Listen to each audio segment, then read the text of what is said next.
Alice, 97.3, Sarah Vinnie, Alice Morning Show. Oh, it's Van Halen, so it must be Friday! It's Friday! Woo! It's finally here! It's finally here! Oh, it's finally here. All right, everybody. I sure wish you liked Tuesday this much. It's Tuesday. It doesn't work. Yeah, it just does not work. And after that is Tuesday. All right.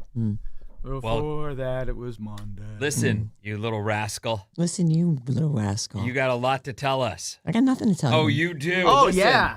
We see video on her page because you don't post. I reposted it. You did? I saw it. was so she kind sent of it to you. me, and I'm like, nah, I'll repost that. That's funny. She's so cute. Like, she's so cute. You had Bob to your house yesterday. Bob had herself to my house. We had a play date. Yeah, we had a little play date. John took care of us. Did he? What did he do? No, he didn't do anything. I was going to say. He did. He was floating around. There was a lunch there. I see There that. was a lunch, yes. Oh, it was so How good. did you know that? I posted it. I told on my you story. there's posts. I didn't see that part. I only saw the review of my cozy blankets. I didn't even listen to it. I just watched it and was like, oh my. You didn't listen to it? It's hilarious. It's the only thing. She's she's laying on my couch, and I'm like, keep bringing her new blankets. Sarah's not even in the video. I'm not It's in the just video. me. I'm talking about Well, it. no, I saw it. I just didn't listen to it. You got to go to Bob on the Waves, I guess, to see this. You do. Bob, Give her a wait. follow. She's adorable. She is. Aw, She's fun. thank you. We had a good time, and I am not going to spoil anything about the movie. Right. But the star of our afternoon together is the movie Little Miss Sunshine. Yes, I normally like to keep it pretty close to the vest when we do this, but you guys have to watch this movie. The people listening. I was like, because John popped in for a minute and he's watching it and he's like, oh yeah, I think I remember this. But then he had stuff to do, whatever he was doing, changing saw blades or That's what he said. something. I'm like, okay.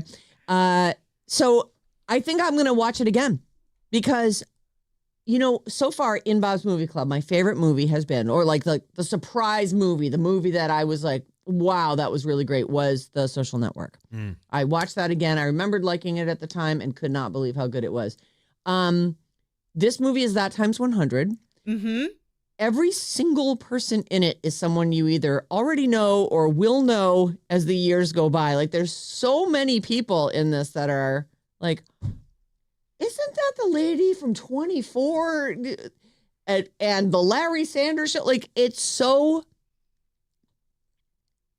You are going to thank us for watching this. 100%. Yeah. In every way. It's great. Didn't it get Academy Award I think so. attention? I don't know that it won the best movie of the year, but It might have. It got some good run. Alan Arkin got nominated, and somebody else did too. I know it got 2 nominations. It won for screenplay, and Alan Arkin won for Best Supporting Actor, and it was nominated for Best Picture. And Abigail Breslin was nominated. Yeah. Oh. And I that's all remember I'm going to it- say about that for now. I remember liking it, and I remember it being really good. What you're stating is big praise, because The Social Network was a perfect example of a movie I saw, liked, left behind, never thought of again, and then when I watched it, I went, that is great. And so You are going to be... I have so much to say about I this can't wait movie. to talk I about Little can't- Miss Sunshine We'll talk- this on is Thursday. Bob's Movie Club every Thursday at 6 a.m. We either give you a new assignment or review the assignment from the week before. Really good. good. Can't wait to talk about it. This is one that I unabashedly say, please watch this. And it's on Netflix for free only until the 31st of this month. So it's like perfect timing. So good. Anyway. And may I recommend a cozy blanket while you watch? Makes everything better. We were cozy. I made the room as dark as I could. What'd you guys eat? Sandwiches. Mm-hmm. Yeah. Mm-hmm. And what'd you guys do? Like, what work did you do? We didn't do any work. You didn't project her outside? I didn't make her do anything. By the time we got home and with our sandwiches, it was hard to figure out what we were going to order too. Like, I couldn't figure out what to get. It's a whole nother story. It's this place called, it's new to me. I did not know about it. It's called Mendocino Farms. It's a sandwich place. And there are apparently multiple locations. I thought we just... It's a chain, yeah. Yeah. They're in L.A., they're everywhere. thought that we had gotten this new sandwich place and some friend of mine was like, "Oh yeah, you got to try that place. It's really good." And I went and we did like it. And but they keep changing the menu. Like it keeps. I guess they swap it out for stuff. I'm like, oh, the thing I wanted isn't on the menu. Maybe their thing is what's fresh. Maybe. I mean, I don't know how you can't have fresh bacon, lettuce, and tomato, which is what I wanted. Oh. Well, lettuce is out on the out, so. Yeah. Is there no lettuce on any other of the sandwiches? I'm sure there was. It doesn't matter. Whatever. People are pooping themselves, Sarah. Come on. Well. One more thing about Sarah's house is her cats. Oh. They're indoor-outdoor cats, so they come in, they go as they please. And they are the cuddliest cats I've ever met. This cat, Skinny Face, came up to me when I picked out my blanket and sat under my arm for over an hour straight. I've never had a cat and wanted pets and was rolling all around. And he does this cute little thing where he takes his face and he sticks it in you. Like he wants to be as close as possible. We've never heard the cats described that way. Yeah, Not it's once. probably because Sarah ignores them all the time, and they're so happy to get attention. I don't ignore them. I don't like them or anything, but you can't, like, when the cat wants to get on you, you let it on you, and then you just sit there patting it. John calls it spa day. He's like, your spa day is over. They come up for a massage. Yeah. They're fine. They're good cats. I was happy to oblige. Well, it was nice that you gave it the attention that it so clearly is desperate for. And then I got too excited and I gave it a hug and it meowed. And oh, ran yeah, away. it went, I was like, are you kidding me? It's like, I'm hugging you. It's like, what do you think I am, a stuffed animal? Anyway, we had a really fun day. It was really, really fun. Yeah. Good I time. left here, and I swear it's funny because I knew you guys were going to go hang out, and I thought, it's so cool. I don't know what's going to happen, but I hope that they have a great time.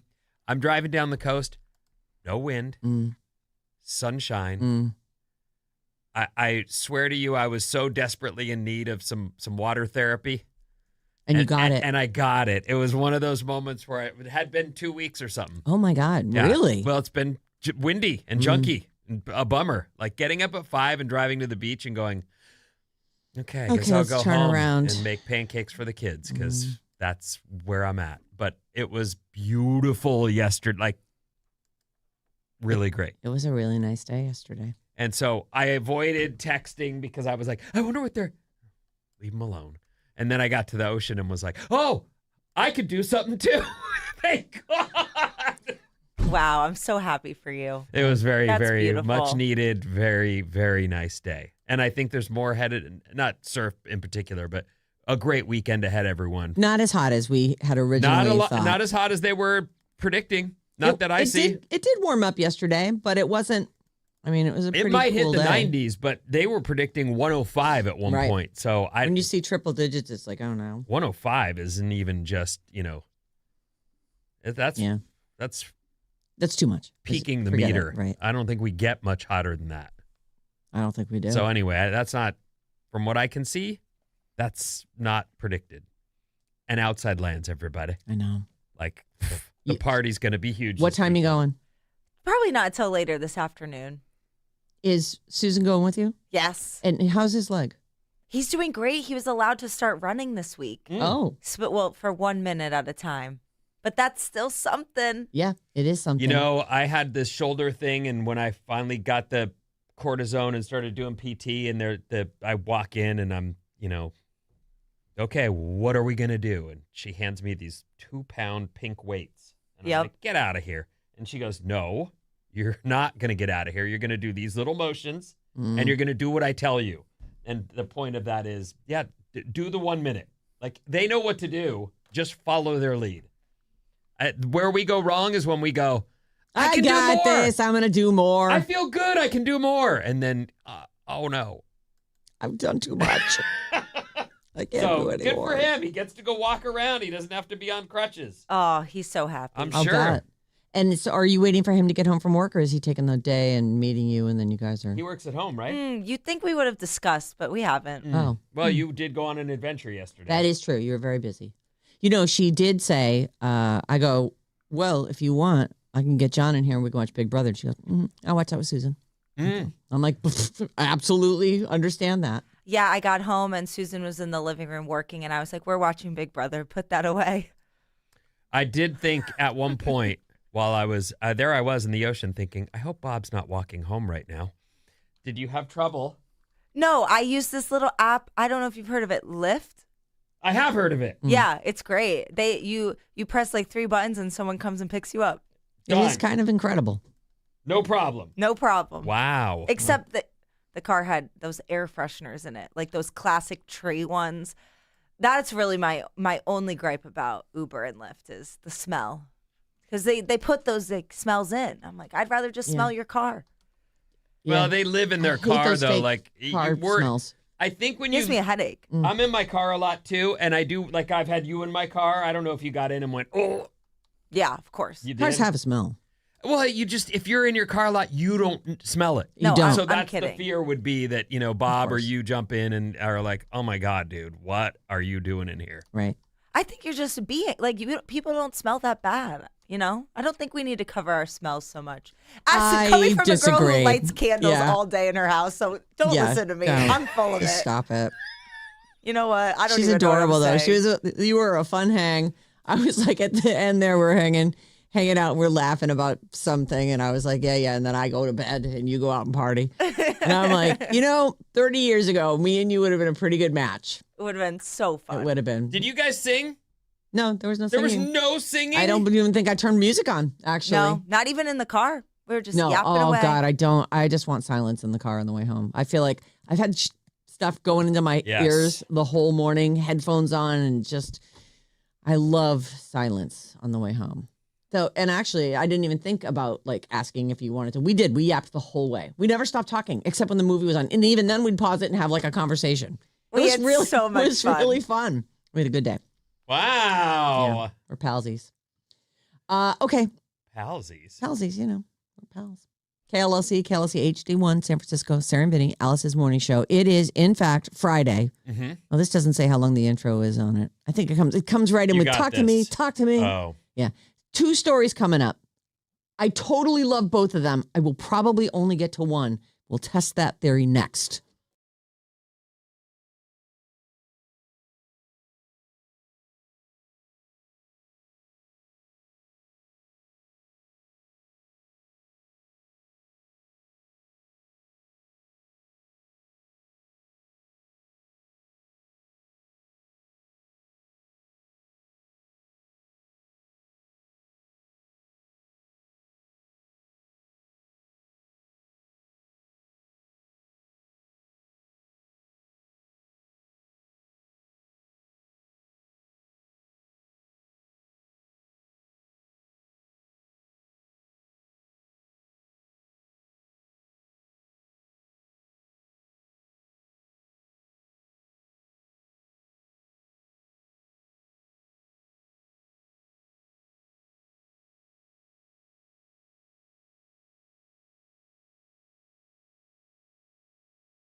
Alice, 97.3, Sarah and Vinnie, Alice's morning show. Hold on, we have a sponsor. It's your chance at sold-out tickets to Olivia Rodrigo's Unraveled Tour. We just heard Olivia Dean. This is a different Olivia. Olivia Rodrigo, you may be familiar. Maybe ask your kids. I don't know. She is coming to Oakland on December 11th, Oracle Arena. It's all courtesy of Live Nation, and we have 3 code words for you, 3 chances to win, 905, 1205, and 505. Make sure you're here for that. Call or text us 800-400-3697 and email us anytime at sarahandvinny@odyssey.com. In an hour, we're doing bad advice. I woke up this morning and looked at my bad advice. 7 or 8 brand new ones on top of the ones I've already gotten this week. You guys are the best. I did my best to do a good selection. I'm actually going to try to get to 3 today. Okay. We'll see. But that email is badadvice973@gmail.com. Okay. Here's something for you. I'm going to do my best with this. I am completely into this. And during this little break that we just took playing that song, Maddie showed the trailer to Bob, and I showed the trailer, some of the trailer to you. It's longer than the song was. We have the trailer up at the Radio Alice Facebook page. There is a new movie coming out called Wicker. So I'm like, The Wicker Man? Like, I've heard of that. The Wicker, is that what that is? No. This is completely different. Alexander Skarsgård, who is already he's dreamy.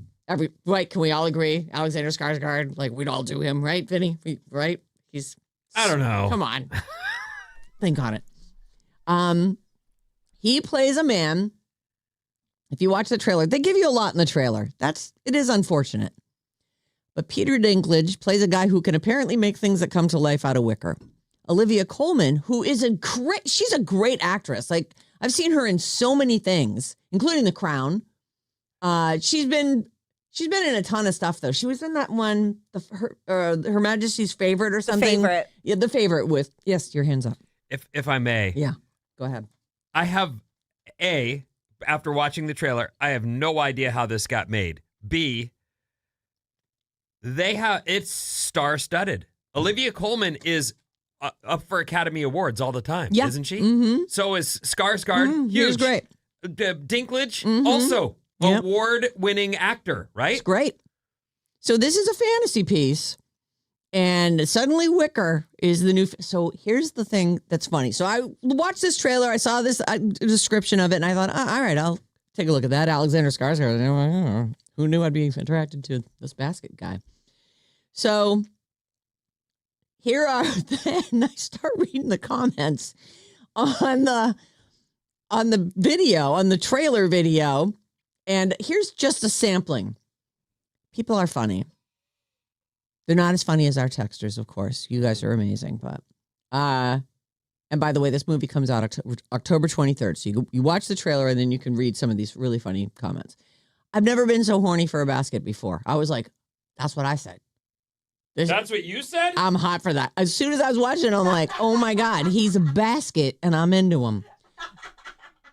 There's a sound effect that happens in it where something is clearly coming to attention and it sounds like you're twisting a basket. I'm like, oh my God, this is great. Here's another one. You're into the basket man. Yes. If you'd asked me 1 hour ago, a little more than that, I would have said, no, what are you talking about? If you asked me, do you want to sit in this wicker chair or this $2 folding chair?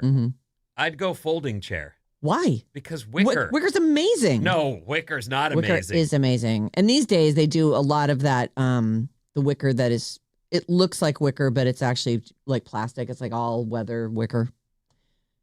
Give me the wicker every time. You're a wicker guy. I'm a wicker guy. Well, and more so now than ever. Oh, my guess. God. I've never been more of a wicker guy in my life than I am right now. Here's some more comments. Me thinking Wicker is a remake of The Wicker Man, only to find out it's about a midlife maiden getting her back blown out by a papasan chair. Here's another one. When your doctor says you need more fiber in you. Here's another one.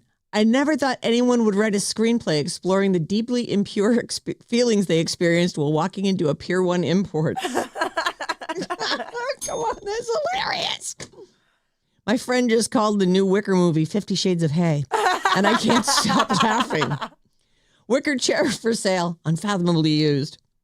If Trojan doesn't come out with a basket weave texture and the tagline woven for her pleasure, do they even have a marketing department? Oh my God. Oh, that's funny. I'd deal with a few splinters for a wicker woven Alexander Skarsgård.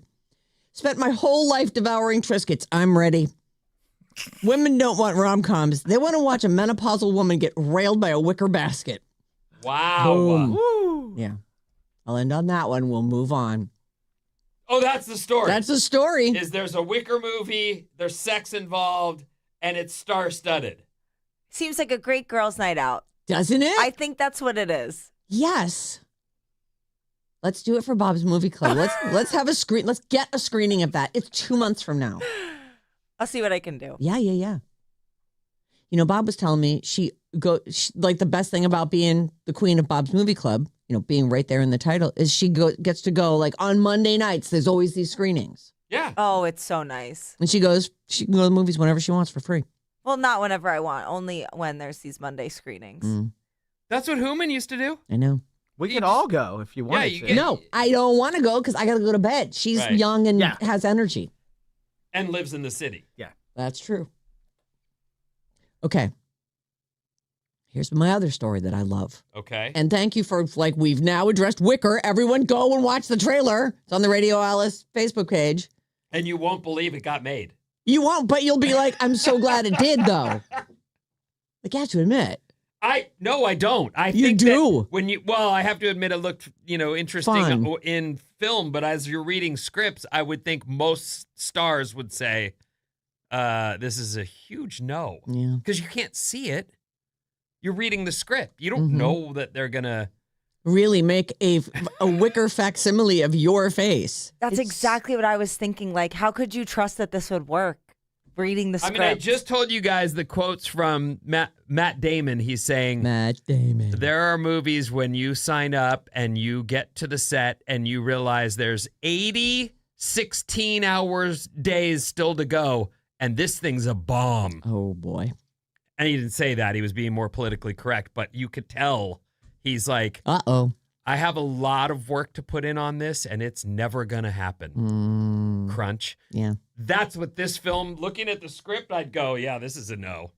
I'm not putting my name on that. Until you saw that either Alexander Skarsgård or Olivia Colman was attached to it. Then you'd be like, why are they? What do they know that I don't? Let me reread this and think on this. They must know and or trust the people making it or writing this. They must They believe must. like It must be a group of people that a lot of people have worked with successfully. this person has vision. I know and trust them. It's got to be, because looking at that, I'm going, oh my God. 310 says Wicker's based on a short story by Ursula Willis Jones. I was thinking this has to be a short story. Like someone says, that is so charming. If you could bring that to life, here's how it would go. A short story, huh? I'll read that today. Do I want to? Should I wait? Should I Yeah, wait to see just the wait. movie? Okay, I'll wait to see the movie. Okay, now, second story. I did it myself. I was like, oh, we got past the first story, and we didn't. Okay, would you be interested in a website that is hooked up to every streaming service you subscribe to and arranges everything that's available in a virtual Blockbuster, like a 3D Blockbuster store that you can watch? So it's in sections. You go, I want to watch a sci-fi movie tonight. So you navigate through the website to the sci-fi section. You're walking through this 3D rendering, and every sci-fi movie and show that you have available to you through the apps that you subscribe to is right there. And when you click on a title, it shows you the trailer. It shows you the comments about it and a little summary. Like, to me, I'm like, I think I have to get this.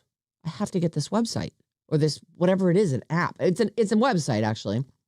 You walk through all the. Then they've got also like new releases, editors picks, that kind of thing. Yes, Finn.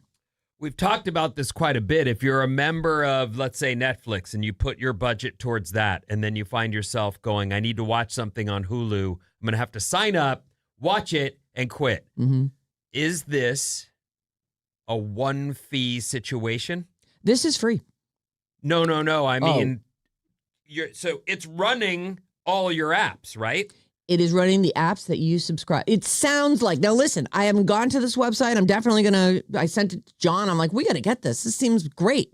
Because how many times do you feel like you're searching through Netflix? Nothing. You go to you go to Amazon. You're searching through Amazon. You're like, I don't know. What about this?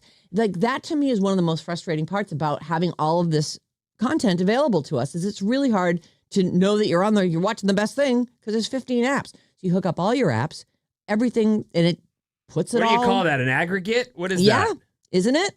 It's like a sorting machine, but it's really cute because it is, and they're actually calling it Binge Buster instead of Blockbuster. Oh, and so now cute. you walk, and it's the right colors. It's the sort of royal blue and the bright yellow.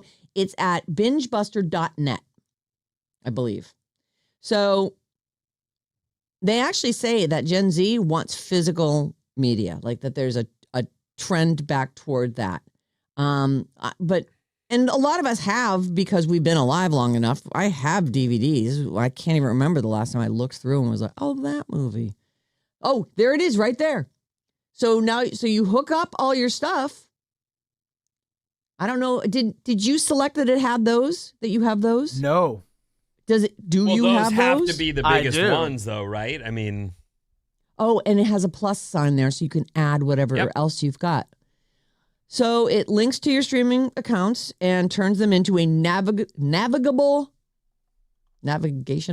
virtual video store with that classic Blockbuster aesthetic. It's really cool. You stroll through, you point and click, you can see all the stuff. It expands a menu on each item. classics, new releases. Now, there you go. You click Stream right on it. Netflix. That's Sadie Sandler, Roommates, a new Sadie Sandler movie. Who's that? Oh, The not Adam's- Sunny Sandler, who is Adam's kid. Yeah. Got it. Anyway, it's really cool, and I think a kind of a useful tool. It's great. I'm glad somebody made this. I know. I've wondered if somebody would make something Did like you this. really? Yeah, I've had the idea of obviously I'm not the only one, of making like using AI to code because I don't know how to code and making a website that feels like an old movie store where you walk in and then you have to interact with the person and you're like, I'm looking for this type of movie. And then maybe they'd make a recommendation and walk you over to a shelf. So I'm so glad somebody actually did it. And it's even more useful because it's using your real apps. It's not just suggestions. It's awesome. Look at this. Oh my God, there's a parking lot out front. Be kind, rewind. Can you pick snacks? I don't know, but That's what they that need. would be the next thing. And then they get And delivered then they to get you. delivered to you. Oh my God. Take a look at this. It's really fun. Bingebuster.net. Bingebuster.net. We'll put a link to that put that on the Facebook page too. So it's free? Yeah. In fact, there is a link on there. Hold on a second. Let me find it here. This is free. It's creator. Here, I don't know if sounds like a fake name, but they say, as for its creator, there's a button on the website that takes you to a donation page for an Ollie Evans. He's also built a couple of other websites sort of like this. One of them is every album review that Pitchfork has ever published. It's called The Fork. And so it's probably like thefork.net. But like sometimes I don't know why. I don't know if anybody needs that. Like to me these days, I already own all. It's not like I'm going to go buy that record. I have it usually through whatever music service, so I can just listen to it. But he's done a few of these type of things, and this one is really good. I think this actually could be a thing. I put a lot of work into it. Yeah, That's clear. it's really good. So you're going to do it? Yeah, I'm gonna check it out for sure. I want to be able to run it on my TV though, because that's where I'm sitting and watching. I guess we could start on a laptop and then sit together real close and decide together. Yeah, it'll be great when I'm like, it's my night to pick. Let's go to the rom-com section. Oh, boy. Let's watch Wicker. I'm going to go change blades. Let me know what we're watching. All right. You want to kill a few headlines here? Yes. Let's eat the headlines. You can just swallow it, or we could chew on it for a minute. Here we go. Your first headline is live-action Jetsons movie starring Jim Carrey officially in the works. He's George Jetson. I like it. Next headline. Zendaya and Tom Holland had a secret wedding celebration at a luxury hotel in the English countryside. So good for them. They're definitely married. Oh, yes. Oh, no, they're married, and they just had a little reception. So Some all their people friends don't got have to go. take over the entire media world for 6 months. They just do their thing. Although there are a lot of attention whores out there, and I'm wondering if they're like, well, our wedding's ruined now. Who could ever be as big as Taylor? Oh, you mean the ones who want that kind of, well, I mean, swing it, see what happens. I don't think anybody's got Taylor's pull, though. Right. But if you're some other big diva star and you want to get married and you want everyone to care. Wait till next year. Yeah. Yeah. Give it some Yeah. time. We're not getting married for 3 years now. And here's your final one. Let's see if we can get past this one. Emily Ratajkowski. Oh, yeah, you said you had a story. I shouldn't even say what I'm saying because This is the story. I say it and then I never do it all the time. Emily Ratajkowski strips completely naked for racy snaps after telling all about rampant post-divorce sex life. Well, what That's is it. what? I mean, that is really it. She's not going to tell us about it, though? She previously released a best-selling book of essays called My Body in 2021. This was like after she had a baby. And now she's got a whole... It's really just pictures. You could just look the Well, she's story smoking up. hot, so you know. that's easy to, Yeah. It's But easy she's to talking enjoy. all about her rampant post-divorce sex Well, life. I read an article, and it's rare that but she was talking about it right after or even during the marriage and how things were on the wane. Mm-hmm. And it's kind of interesting to hear her thoughts on it. Like, I would have never thought, but there I was. Not into it. That's her ex right there. So What's his name? Bear? Yeah, something like that. I think it's Bear. Let me see what it says. Anyway, his good name for is. her that her life is back on track and she's Yeah, enjoying. Sebastian Bear Oh, McClard. Sebastian. Okay. But Bear dash McClard. And she split from him in 2022. So anyway, if you want to read more about her and just see racy little pictures. Probably hard for her, though. Oh, the poor dear. I mean, The poor looking thing. like that, how do you get someone home with you? Right. I mean, you Right, got to Maddie? work it. She's only probably got like a 30% chance, you know? Or our boy Maddie's out there with a 50% Nobody's chance. batting 500 but Maddie. No, literally no one. What's coming, Yeah, right. What's coming up in the news, Vin? Yeah, right. Water right. balloons and more after these.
Alice, 97.3. Sarah and Vinnie, Alice's morning show. Life falling apart? Perfect. Email badadvice973@gmail.com. We'll do our best to fix it. It's coming up in about half an hour here on our Friday Alice. What's up, everyone? This Alice Report is brought to you by the Saturday Morning Special. Oh. If you missed anything from the show this week, don't worry. We kept the good stuff and make a show of it on Saturday morning. It's called the Saturday Morning Special, 6 to 10 a.m. Meet you there. Yeah. Sometimes I turn it on and see if we were funny that week. I sit and do my crossword puzzle. You do? Yeah. Oh. You never listen to it? It's funny. They're just quick. No, I do. Driving in today, as I pulled around the corner, and I usually see the skyline of San Francisco, and it's always like this.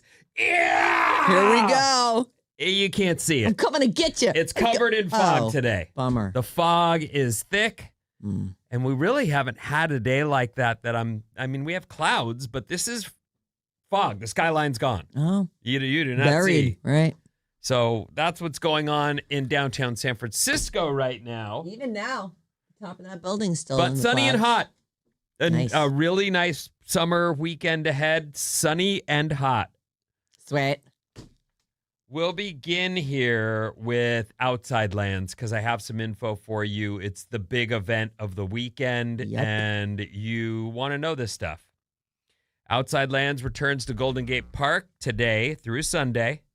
It's 3 days of music, food, wine, beer, art, and local culture here in the fine-ass city of San Francisco. This is a fine-ass city. It is. Well said, my friend. Uh-huh. This year's headliners include Charlie XCX, which I have a question about that in a second. Okay. The Strokes, Rufus Du Sol, and there's a ton of other acts. Like, it's endless. It's huge. Put your walking shoes on. Yeah, it's no a flip-flops. lot of fun. I've been to many of them. There is some controversy around Charlie XCX right now. Do you have this story in your pile? What is it? I don't know why she had some appearance planned, and then there was like negative, I don't know, feedback, blowback on it, and I don't understand why would an appearance by a performer to meet with her fans cause some kind of controversy. Do you know about this? Yes, I know about this. So she's performing tonight, and then she's doing I don't know what it is, but some sort of a showing or meet and greet or something at Amoeba Music in the Haight. But it's today. So people are like, well, we paid all this money to go see you at Outside Lands, and now you're doing this. Like, we can't go to that. It's right before. And then other people are like, well, I couldn't afford to go to Outside Lands, so I'm glad she's doing this so I can see her there. It's just stupid. It's just like people who like to complain. Yeah, It's dumb. But I think she canceled it. Can you look up and see if she canceled it for me? That's wild. Because I really what feel time like that supposed to be at? I'm telling you, I thought you were going to have this story, No. but the idea that Charlie XCX plans a public appearance seemed huge. And at Amoeba, it's already crowded in there. But to have people bitching and moaning so much that she cancels She it. rescheduled it from Friday to Saturday. Oh, So okay. so that she just moved it a day. Okay, that makes sense so that people who want to see her tonight can also see her tomorrow. Okay, whoop-de-doo. Yeah, I don't understand why people are so mad about that. Really big but fans okay. don't want to miss anything. Right. And I It's suppose just maybe they entitlement, want to honestly. be the first to see her. I want to see her tonight when she headlines after I've spent my whole day at Outside Lands. Here's the controversy. Oh, here we go. Okay, so it conflicted with her headlining at Outside Lands, and it forced fans to choose between going to the store or camping out early for her performance. So that's where the fans were upset. Like, if I want to go see you at Amoeba, then I won't have a good place to see you when you do your show. She's like, well, that's by design so that you'll pee somewhere and whatever else, somewhere in between instead of staking out, what do they call it? Railing? Rail birding? On rail, where I can smell you. Olivia Rodrigo has said, in no uncertain terms, you people, I can smell you. You stink. The wind's just right. I'm breathing you in. I didn't know the controversy. Now that I've heard it, I think it's absurd. But okay. It is. Like, that is really embarrassing. Charlie should say the schedule's the schedule. Yeah. Either come It to shouldn't one, even get to her. go to both. She should but be that's oblivious like to where it. I'm going to roll in. I'm going to do a quick, hey, how you doing? And then I'm going to go do my show. Right. Like, what are we doing here? It's something I've thought about, and Taylor Swift has even mentioned this in interviews about, like, you get to this level where you have fans that are so extreme, and it's like, well, maybe you shouldn't be catering to those extreme fans because they're crazy. Yeah. Like, just be a normal person. A lot of the complaints I see about fans in general, there was something where I met my hero and they were it's one of those random stories that will pop up someday. We'll pick that one. And so many of them are meet and greet situations where I was in a meet and greet and I didn't even get to talk to them. I paid extra to have the VIP situation and they walked through, said hi to everybody and walked back out. Like, it wasn't enough. It's never going to be enough. I mean, what do they need to do? Drive you home too? Like, what can we possibly expect from these people? Especially, I think a lot of people post-COVID don't do meet and greet stuff anymore, or certainly don't do any where there's hugging and contact and all that stuff. For sure. Right. It actually sort of opened people up to like, oh yeah, people not only could have COVID, but just a cold. And I'm on tour. I don't need to be interacting with people who are like, oh my God, I love you so much. Here's all my germs. I want you to have the same things I have. Yeah, I mean, for the germaphobes, they went, I finally have an excuse. I can actually say COVID is why I'm not going to be. No, thanks. I'm on tour. Yep. People are counting on me. Mm-hmm. I need to stay healthy. And away from you, the rabble. I'm sorry to hear that. That's actually very embarrassing. Okay, I'll move on. More outside land stuff? Yes, I Okay. wanted to the part. I didn't even get to the part I wanted to read to you. Hold on, let me find it again. That is sort of funny, though. The things people are outraged by. Well, We love you so much, we're pissed at you. Yeah. you'd Ridiculous. think, like, here I am super serving the fans, and it's not enough Right. super service. You need to pick the day, too? I actually feel like it's good that we're giving people a heads up, because not only is it going to be just a nightmare getting around the city if you're anywhere in that area, Golden Gate Park, but avoid Amoeba Records at all costs. No, they're out there tomorrow. going, ah! Yeah. Because that place is already, like, I feel tight in that place. It's got like that basement area, and then it's already tight. It's like a reseller of records. And Oh, it's so cool. I mean, It it's is a cool. very cool, unique place. But imagine now you're trying to go see her, even if you even make it in the door, because I'm sure that whole area is just going to be packed with people who are hoping to catch a glimpse of Charlie XCX. Yeah, I don't know. Outside Lands is what we're talking about. It starts today through Sunday. San Francisco officials are urging the 75,000 people expected at Outside Lands each day to skip driving and use public transit to avoid major gridlock around Golden Gate Park. You can drive, just so you know, but they do have they've taken great measures here. Festival wristbands will double as all-day Muni passes. Oh. There's extra trains and extra buses running all around the park. And so they also say they'll have Waymo and rideshare pickups and drop-offs, and you'll be able to find those locations on those apps so that you can go to your Waymo, pickup location and find them, or other Uber, Lyft, whatever. Yes. They will have designated zones that are shown in their apps, and temporary taxi stands will operate nearby as well. Free bike parking and designated Lyft bike docks will also be available. Oh.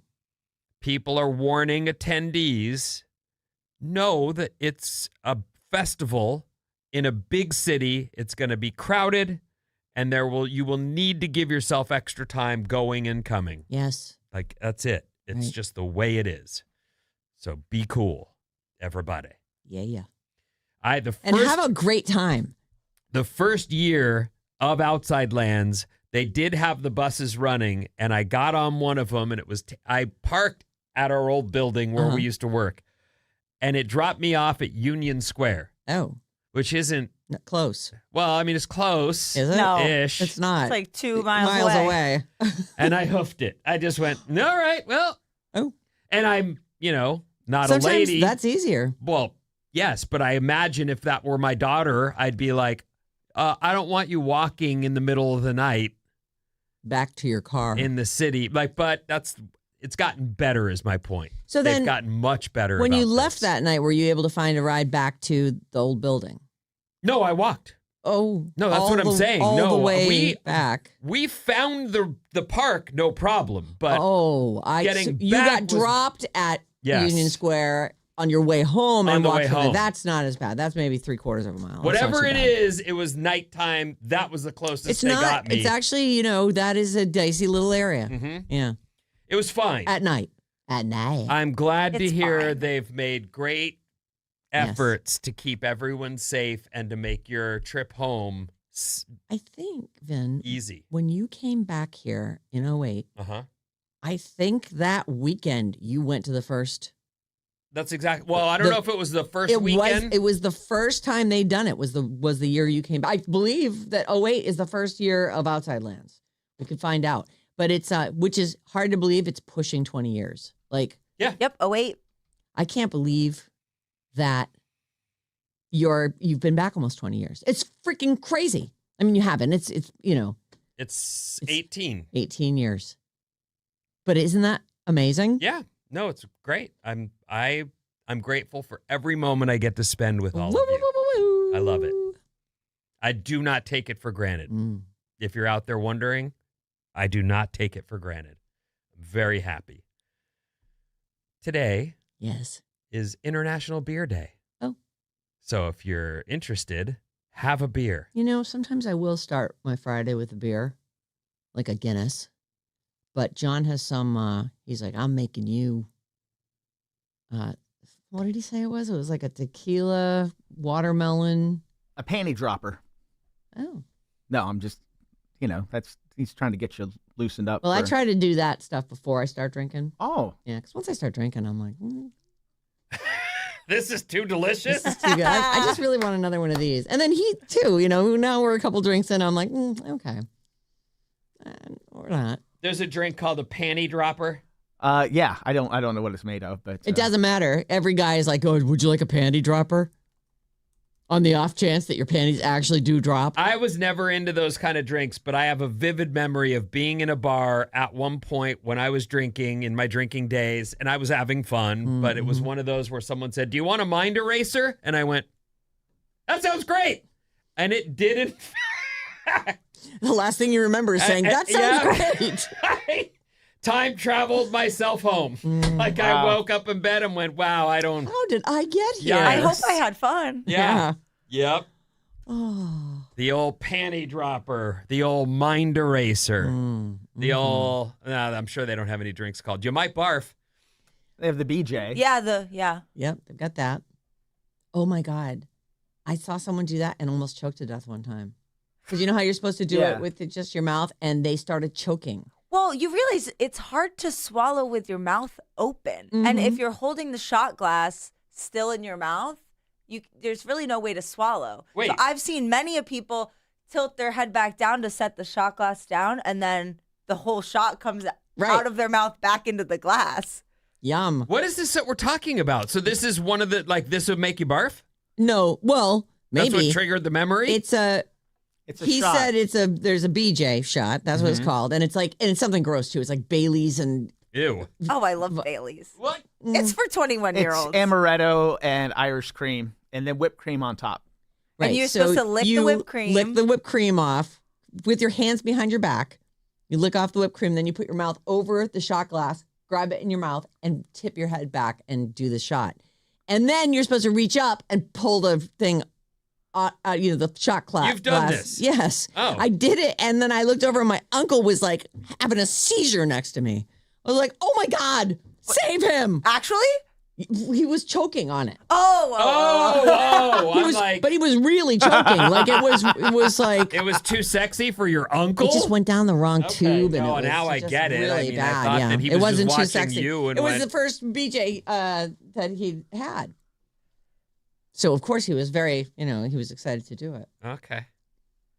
Drink. Back It's to a beer, drink. because it's Yes. not beer is different than Yes. Oh right, beer all the day. drinks we're Sure, talking beer about. day. Just beer. Here Okay. are some beer myths for you. Oh, Jesus Christ. No, Look at the give me clock. the beer myths. Drinking a lot of beer gives you a beer belly. Beer on its own doesn't cause a belly. That is a combination of too many calories in general and sitting on your ass lifestyle. Right. And drinking beer. Yeah. Yeah. Dark- It is mostly carbs. Dark beers are stronger than light beers. Light beers are lighter in color and body, but that doesn't mean dark beers have more alcohol. Guinness has 4.2 ABV, while Budweiser has 5 ABV. Also, Guinness has less calories than most beer, which is sort of crazy. As drinking goes, I like the Guinness, but Guinness aren't something you hammer. You don't pound Oh no. Guinness. They do feel heavier, don't they? Even though they really Yeah, they're filling. I was never a drinking for taste guy. Yeah. But if I felt like it would be a Guinness. Like they're delicious and they're They are. sort of malty. And Yeah. like, And it's fun to pour it out and watch it, get that cap on top. I love that. I love Guinness. And and I feel like it's a sipper. I'm not going to, if I'm having a bud, I'm probably going to hammer it. Like, you just drink it almost like because it's cold and you're thirsty. Beer should always be served cold. That's a myth. Ice cold temperatures can actually ruin the flavor of a good beer. Okay. If you say so. I mean, that's what these are International Beer Day myths. Well, the international community is into yucky warm beer. So, Is that right? well, I think I've told you this. Like, they don't believe in making anything cold. The air, the beer, anything, drinks, mixed In drinks Europe. in Europe. Mm-hmm. Like, I asked for, a vodka soda and I got a shot glass with vodka in it and a can of Coke. I'm like, no. And no ice anywhere. A warm Coke, a shot of vodka. I'm like, what do I do with this? This is nothing. There's nothing here. And it gets so hot. Why? I don't understand why they're still resisting ice. Just I know. embrace it. It's because it takes a lot of energy to make ice. And they're like I was in this museum in Germany and I'm like, sweat is rolling down. I'm like, crack a freaking window. Like, something. Will someone open up a window? Please. Are they just, are the Germans like freaking Americans? So spoiled. Yeah. Oh, is that what they? Yeah. Well, I think that they're like, deal with it. Air conditioning. Why would we have that? That's an energy suck. Like, they're very Here's a piece of paper. eco-conscious. Fold yourself a fan. Yeah. Sheesh. But don't use too many pieces of paper because that is also wasteful. 800-400-3697. Maddie's right over there. He wants to tell you something. All right. 415. K-pop bands are known for expensive meet and greets where people just pay to be in the same hallway as them. It's so weird and can run hundreds of thousands of dollars. If I pay $100,000 for a meet and greet, I do want to meet the person. You know what I want to say? $100,000. We did the story, if you're just tuning in, about Charlie XCX, who was going to do an appearance, which I feel like is super serving the fans of the Bay Area because she's got a big show tonight. And most people would say, I'm on tonight. Right. I'm not going to come out and be out in the city. And I would think she wouldn't want to be talking on the day of the But performance. so there she is, I guess, super serving the fans, and everybody's got nothing but gripes to make about it. And the truth is, social media has given every single human being on the planet a voice. Yes. And we all expect someone to listen. And so there it is. And then when you change the schedule based on those comments, you've proven them right. Yes. They are listening to me. So there it is. Charlie heard me. It worked, fans. Good job. Yeah. I will say, having going through the text every day, yeah, everybody's got something to say about something. Yeah. But keep them coming. Yeah, our texters are the best. Our texters are the best. They are the best. And the funniest. 530 Outside Lands. Woo! That's all they wrote. Yeah. 707. Looking forward to seeing the Strokes tomorrow. See you there, Bob. You going to go all 3 days, you think? No, I'm so sorry. I'm not going to go tomorrow. You going Sunday? Yeah, I think I'm going to go Sunday. I want to see Empire of the Sun. Mm. I've never seen the Strokes, but I like them a lot. So that should be great. 925. AJ from the 925. We don't take you for granted either, Vinny. Oh. Coincidentally, the first time I ever listened to your show was the first day Vinny came back, and I've been a faithful listener ever since. Love it. Oh, How funny. thank you. That one's from Craig. Well, it is true that anybody of a certain age, they probably couldn't have heard the show without you. I mean, 18 years you've been back. And I want to say it's like almost probably to the day. Like you came back in early August of 2008. Might be. Yeah. I Wonder wouldn't if know. I have that Yeah, marked I in my don't calendar. save those kinds of things, but I bet you do.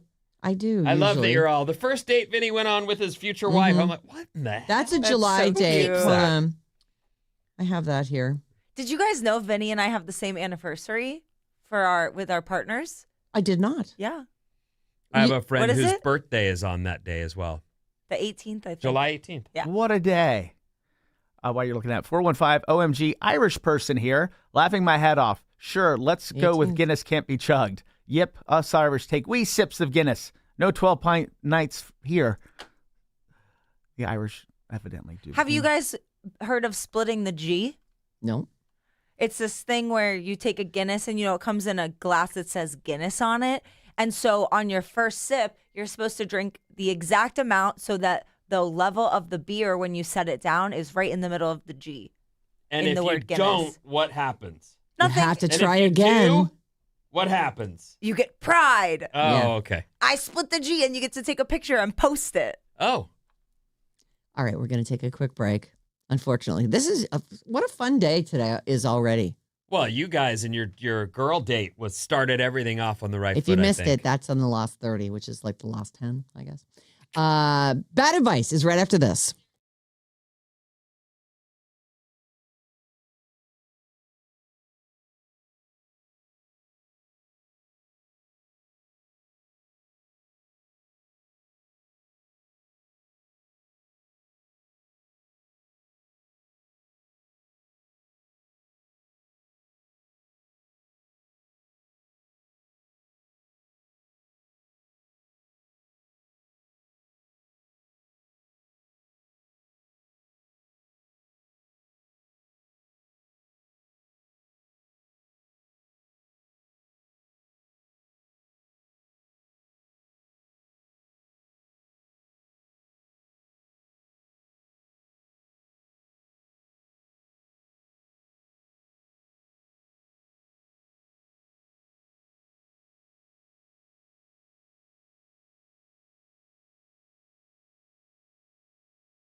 Alice 97.3, Sarah and Vinnie, Alice's morning show. Hello, Friday. Mwah.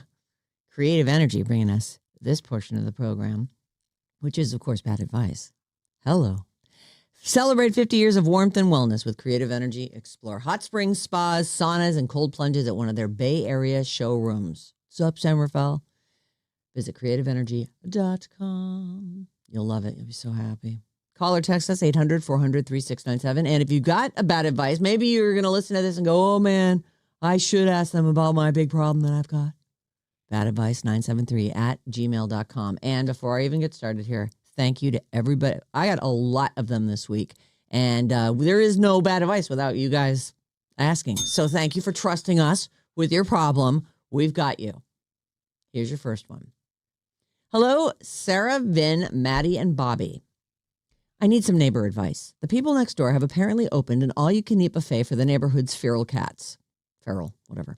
The cats have RSVP'd, yes, by the dozens, and now seem to think my yard is the official restroom and playground. I don't want to be the neighborhood Grinch who declares war on cats, but I also didn't agree to live in a feline HOA. How do I handle neighbors who keep feeding feral cats without starting World War Meow?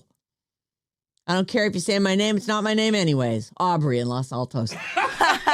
So thank you, AI, for writing this for not Aubrey. Huh. Oh, this know. is the one you're like, this is so AI? So AI.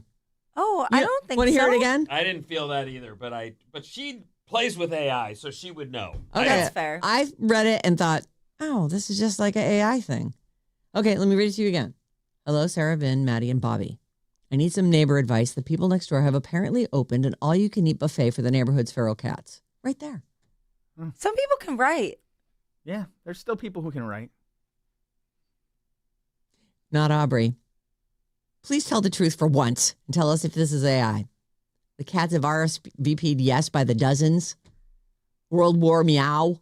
Let's just take it for what it is. Okay, well. It's good, and it's a good question because I have my stepmom is one of those people, and we're always like, stop feeding the cats. And they won't do it. And they and if I was their neighbor, I'd go nuts because the feral cats get in all the yards and use the bathroom and do all that stuff. So I also think, forget feral cats, all cats. Cats are wanderers. They go out, they wander. If they keep finding food at your house, now this feral cat that actually lives 2 blocks over is there every night, getting in cat fights. And cats can be loud when they're together. Like they will yowl at each other. There's cat fights. Especially in the middle of the night. In the middle of the night, they're going crazy. They're satanic. They are. It's true. So what should she do? You start a neighbor war, world war, meow. Call the ASPCA. Maybe. Call somebody. That's pretty good. Yeah. That's actually pretty, like, I would bend over backwards not to fight with my neighbors. I believe very strongly that you should do what you can to be friends with neighbors. In an emergency situation, you want to know that all of you will be working towards the same goal, which is staying alive and saving each other, whatever that might be. I love that zombie apocalypse mindset. Fam. Well, whatever happens, whatever it could be, I would just try to keep things cool. And so when I hear this, I think, well, I can't run over there and take the food every time she puts it out before the cats can get to it. It is a real, so yeah, call them. It's actually a great idea and a pretty simple solution. It takes you out of it entirely. You can even say anonymously. Yeah, you just go, hello, this is Frank. I live at, and next door to me is, or down the street from me is, Right. You don't want to stay anonymous. Next door just gave you a cover, but whatever. The point is, I think that works. 408 says call animal control immediately. Mm-hmm. Yeah. Yeah. Boom. And then they show up and just at least you're on record as saying you have to stop feeding these cats. Yeah. We don't feed these cats. These could be other people's cats. They're feral cats. You're creating a neighborhood nuisance. The first thing that occurred to me is while you may think you're doing the cats a favor, there probably are neighbor cats that go home completely filled with food. And the parents of those cats are like, the cat never eats here. I put food out, the cat walks right by it. Why? Because the cat was fed down the street by the neighbor. So now this lady has set up a thing, though, where the cats are going to be at her back door if she does comply and stops feeding them. Now she's got these cats outside her back door meowing, and They'll wander off eventually. I think so too. They're there for the food. They are. 510, there are feral cat organizations who will come in and at least trap and neuter these animals. I think it's illegal to feed feral cats. Call Animal Control 2, 310. Be the mean old lady and just throw shoes at the cats. No, I like what we're doing with the call. Make the call and wash your hands of it. You've done what you And can. if they haven't turned out, if you haven't seen any results, call again. That's the way, because you want your neighbor to be cool with you. Right. So don't let her know that you're not cool with her. Right. Let the authorities know. I like it. Wow, you guys solved it. Mm-hmm. Just like that. There we go. I think we're going to get to 3. Mm. Here's the next one. Hey, radio family. And I feel this because this happens at everybody's work. I've worked at a company for 5 years. After 2 years, I got married, and my coworkers got me a $500 Target gift card. The card was signed by everyone but 2 ladies in the office, which my friends know as 2 mean names. I don't want to say them, but it's the C word. And I can say bitch. One of them is this person and the other one's a bitch. Loud and clear. Yeah. Bitch is getting married now. So now 3 years later, bitch is getting married. And I was asked if I would donate to get her a gift card. My initial response was, I have to think about that as she didn't contribute to mine. I hear my mom saying, kill her with kindness. But my brain is saying, screw that bitch. I'd love to hear your thoughts. Love you all, Angie. I feel like the ask around the office thing can be a problem. It's because I don't know. It just feels wrong to ask people. Like, I think we got one of these before, and it was like a teacher that was having problems with this lady's kid, and she didn't want to contribute to the Christmas gift or something. I don't know. The ask for money or ask for contribution is, you should be able to say, I don't want to, or I can't afford to, or I don't like that person, whatever it is. Well, I think but there is pressure. First of all, if you can't afford it, if that's the issue, then just say that. Yeah. I can't afford that, but thanks for offering. Right. The end. And it's not even a thing. Who cares? Right. Don't ask me another question. It's right. like there have been times in my life, certainly coming up in radio, where I was poor. Mm. And if you asked me for $5, I'd go, that's my dinner tonight. I can't give you $5. Right. I don't have the $5 to offer you. Yeah. 20? That's not. That's my electric bill. What Forget are you, it. I'm crazy? my share of it. So that's simple. You're off the hook. But I actually would pay the money. I'll tell you, there's nothing.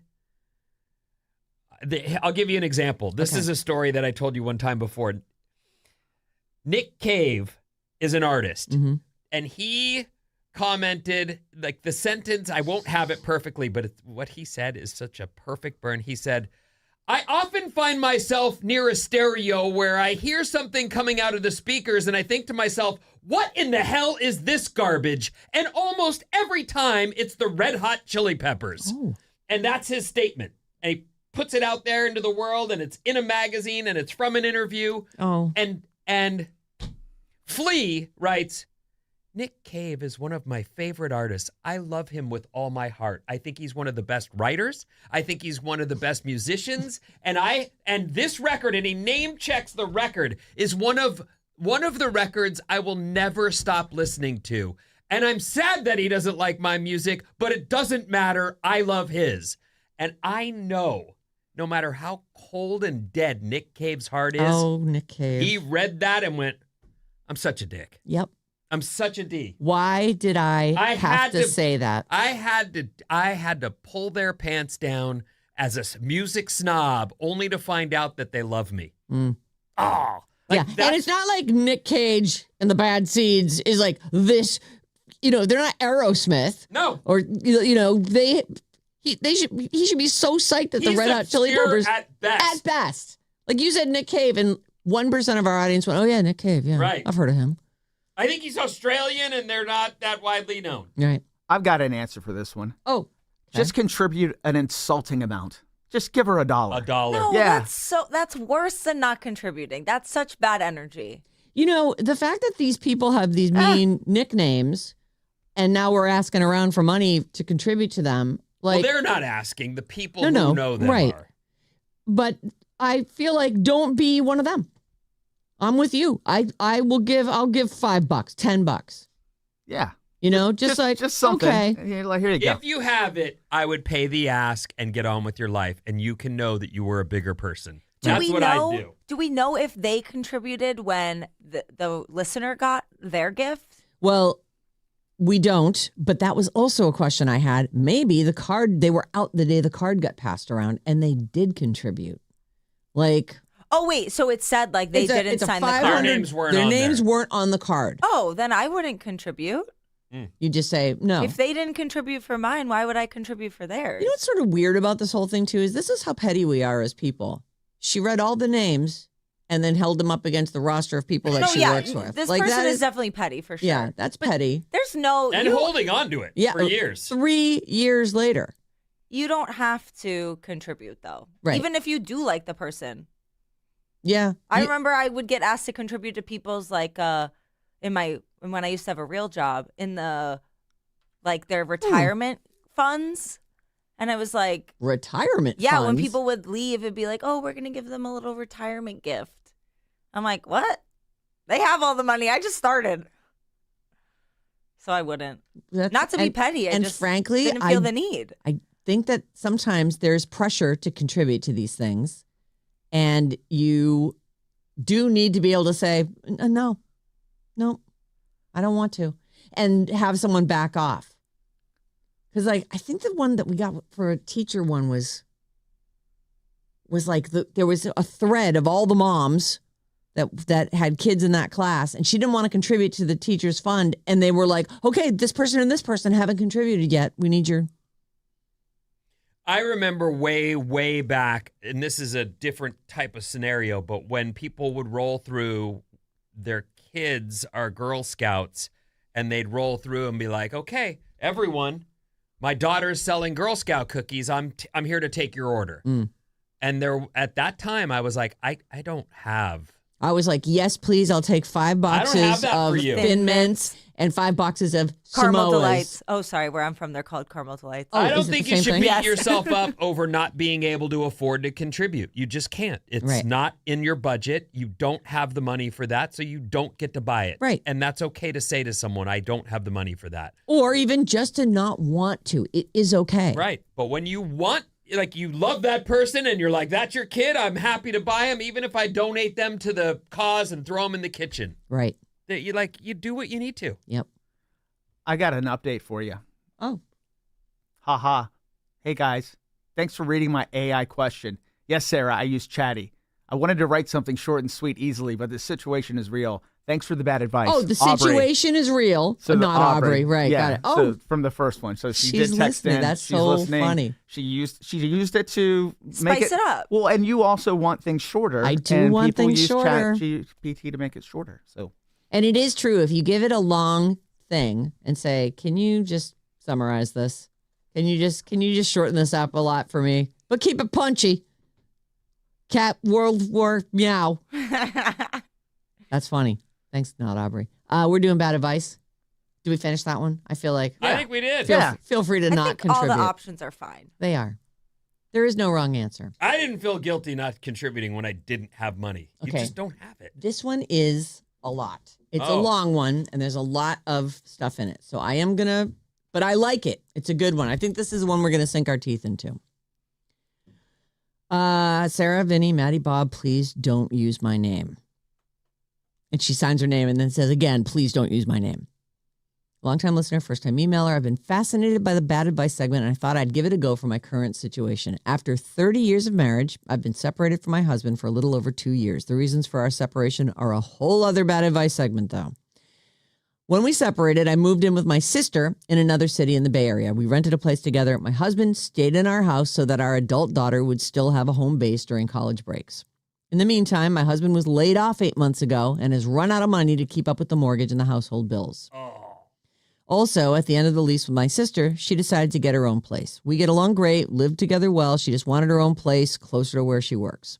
Because of the Bay Area of it all, I could not afford to live on my own. So he obviously cannot afford to live on his own in our old house. So I made the difficult decision to move back to our house and cohabitate with my husband. He's still out of work, and we cannot afford to keep the house and pay the household bills just on my salary. So we made another difficult decision to sell our house, and we downsized to a mobile home park in the Bay Area. We still cohabitate because, as stated above, neither of us can afford to live on our own. Our daughter goes to college nearby, and we still wanted to have a home base for her during breaks. The mobile home they haven't moved into it yet, it sounds like. The mobile home will be near my work, but further away from where our daughter works and goes to college. Here are the issues that I'm struggling with. Cohabitating with my husband, with whom I am not interested in reconciling. The pros, our separation's been pretty amicable, and I will not boot the father of my child out on his butt while he's out of work. The cons, it's depressing. Due to the economy, we can't afford to live separately. I don't trust him, and I'm worried about my mental health during this situation. The stigma of living in a mobile home. The pros, it's a very nice home and park. It's adults only, it's close to where I work, and the location may open some new job opportunities for my husband. The cons, due to the stigma, I'm not jazzed about telling people where I live. It's also a reminder that we had to sell our home and downsize in order to stay in the Bay Area. The most difficult issue for me is that our daughter is very emotional over this, ranging from sadness to apathy to anger. She's accused me of being selfish by moving us closer to where I work, complains about it being further from college, and anytime I give her an update on the sale and the move, she huffs and goes off to her room in the house. They're still in the house, sounds like. Mostly, I feel like this is something tough that she will just have to get through, especially since she's still able to live at home as an adult when not at college and is getting her car, audio insurance, phone, and college paid for by us. Also, I feel like, of course, we should be closer to where I work. I'm the one who's working. I feel like she's behaving like a spoiled brat, and I've reminded her of the sacrifices we've made and are continuing to make for her. However, mom guilt is still real, and I sometimes find myself feeling really guilty about the whole situation. Any words of wisdom you can provide about cohabitating, mobile home stigma, and mom guilt would be greatly appreciated. Thanks. Aww. Have an awesome day. Again, please don't use my name. Oh, that's so real. Mm-hmm. I did this. I cohabitated for a full year after we separated, and it is tough. But I ripped the Band-Aid off. I was like, okay, because it was the same thing with money. It's like, we're both got to figure out our money situation, and like, we're separated. If you want to be separated, then we're separating. And I made the decision to move up here and everything. So it's a tough one because somebody will feel bad, about leaving somebody else, maybe not in the best circumstances, but it also makes it really hard to move on when you're living with the person. It's like, well, and I think this situation is complicated by the fact that the daughter is clearly going to college somewhere nearby, and they want her to be able to come home and see them. And now that this guy's lost his job and they can't pay for the house, forget your daughter. Someday she will realize. She's young. Yeah. She will realize the sacrifices that you've made and what a little bee she's being. Yeah, she's grieving her childhood and her childhood home and her parents' marriage. Are breaking up, right. And it's coming out bratty, and which is not fair. She's lacking the perspective of all of the things that you've done all the right things. Yes, you are making really great decisions, responsible decisions to keep everyone in the best situation. And so it's okay. She will get over it. And forget that stigma of where you're going to live. It sounds like a great little park or little community. Anyone who judges you for living there that will show their true colors to you. You do what you got to do to stay where you want to be. Right. And this is where you need to be. Like, you're doing what it takes to get there. You should be proud of yourself. Absolutely. You should be so proud of yourself. There is a stigma. However, I've looked at mobile home parks in California, in the Bay Area. That is what people can afford. Like, they are pretty nice, and they are pretty expensive. You're not living in one in Mobile, Alabama. You're keeping everything in the Bay Area. You should be proud that you can afford anything here. Jesus, it's crazy here. I don't know how anybody buys a house here anymore. It's ridiculous. I feel like you guys have already said it, which is, I think the biggest problem here is the daughter's reaction to what's happening. And you have to, I think, let me rephrase that. What I would do is, this is a teaching moment for you as a parent to your kid. Decisions have to be made. Real life hard decisions and sacrifices have to be made. Do you want us to stop paying for your school? Because we would have a better living situation if we did that. Solid question. 1 million parents out there in the world are experiencing this exact thing. They didn't put money away when the kids were young. And if you didn't have someone who told you to do that, it's not your fault. Really, right. It's who knows about 529s? Not everybody. No. It's not, necessarily you don't have to be a money manager, but you don't always just have that info available to you. Right. So it almost seems like rich people teach their kids how to make and save and put away money. And the rest of the people are just like, well, I'm putting into my retirement account and I'm living hand to mouth the rest of the time. So I do think that paying for her school at your own loss is you might even have to say to her, we can't afford your school anymore. You're going to have to take out loans. Like you're already eating it in a bunch of different directions, having to live with your ex and having to move and deal with. I feel like you've got to sit your kid down and say, real life grown-up decisions have to be made here. And you may even have to say to her, there may be more bigger decisions, like we may have to leave the Bay Area because we can't afford it. And I know a lot of people who would say, this is where I was born and I understand that. That doesn't give you the right to live there. Silicon Valley has made housing prices go through the roof because of the wages people can make here doing tech. And that's a reality that you have no part in. Right. It's not your fault. But you may have to make a real life decision where you say, I've got to go live in Idaho or Oregon or somewhere else where it's affordable. Right. And what's your kid going to do then? Well, she's going to take out loans. She's going to pay for her own school and she's going to figure out how to make it work. Like a lot of other kids do. There's a lot of people who leave college with their degree in hand and also the bank knocking at their door. Okay, time to pay back that loan. Super hard decisions have to be made, and she needs to just be brought into the real world, not in a jerky way, but in a teaching way, that this is where we find ourselves. Right. We probably should have divorced sooner and maybe would have had better time to rebound, but that's not what we did. This is what's in front of us.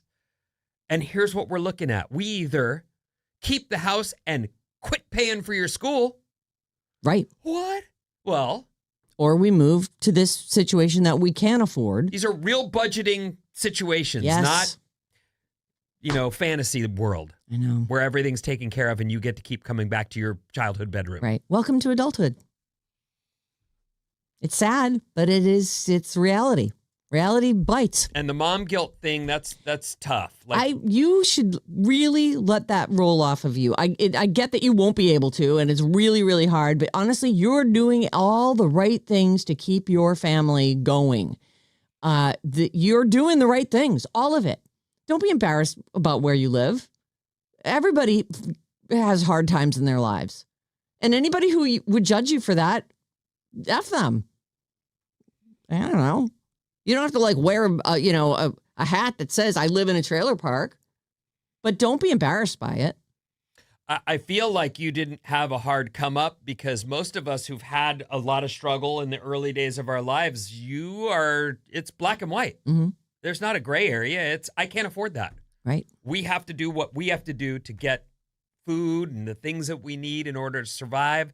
And that includes selling your childhood home. Right. Sorry about it. Yeah. You think I want to? Yeah. You think I want to live with my ex-husband? In a trailer park? No. Yeah, it sounds like the daughter had a pretty cushy upbringing, and needs a cold splash of water. But you shouldn't feel bad about any of this. I actually feel like, go you. Look at you, keeping it all together. Heck yeah. And making it work. My mom told me one time that because my dad was in the airline business, and just like radio, that business is transient. You move around. Mm-hmm. And they moved my brother, the youngest brother, because the other two were already on their way, or out, I should say. They moved him to Pittsburgh. And that was hard. He went from San Diego to Pittsburgh.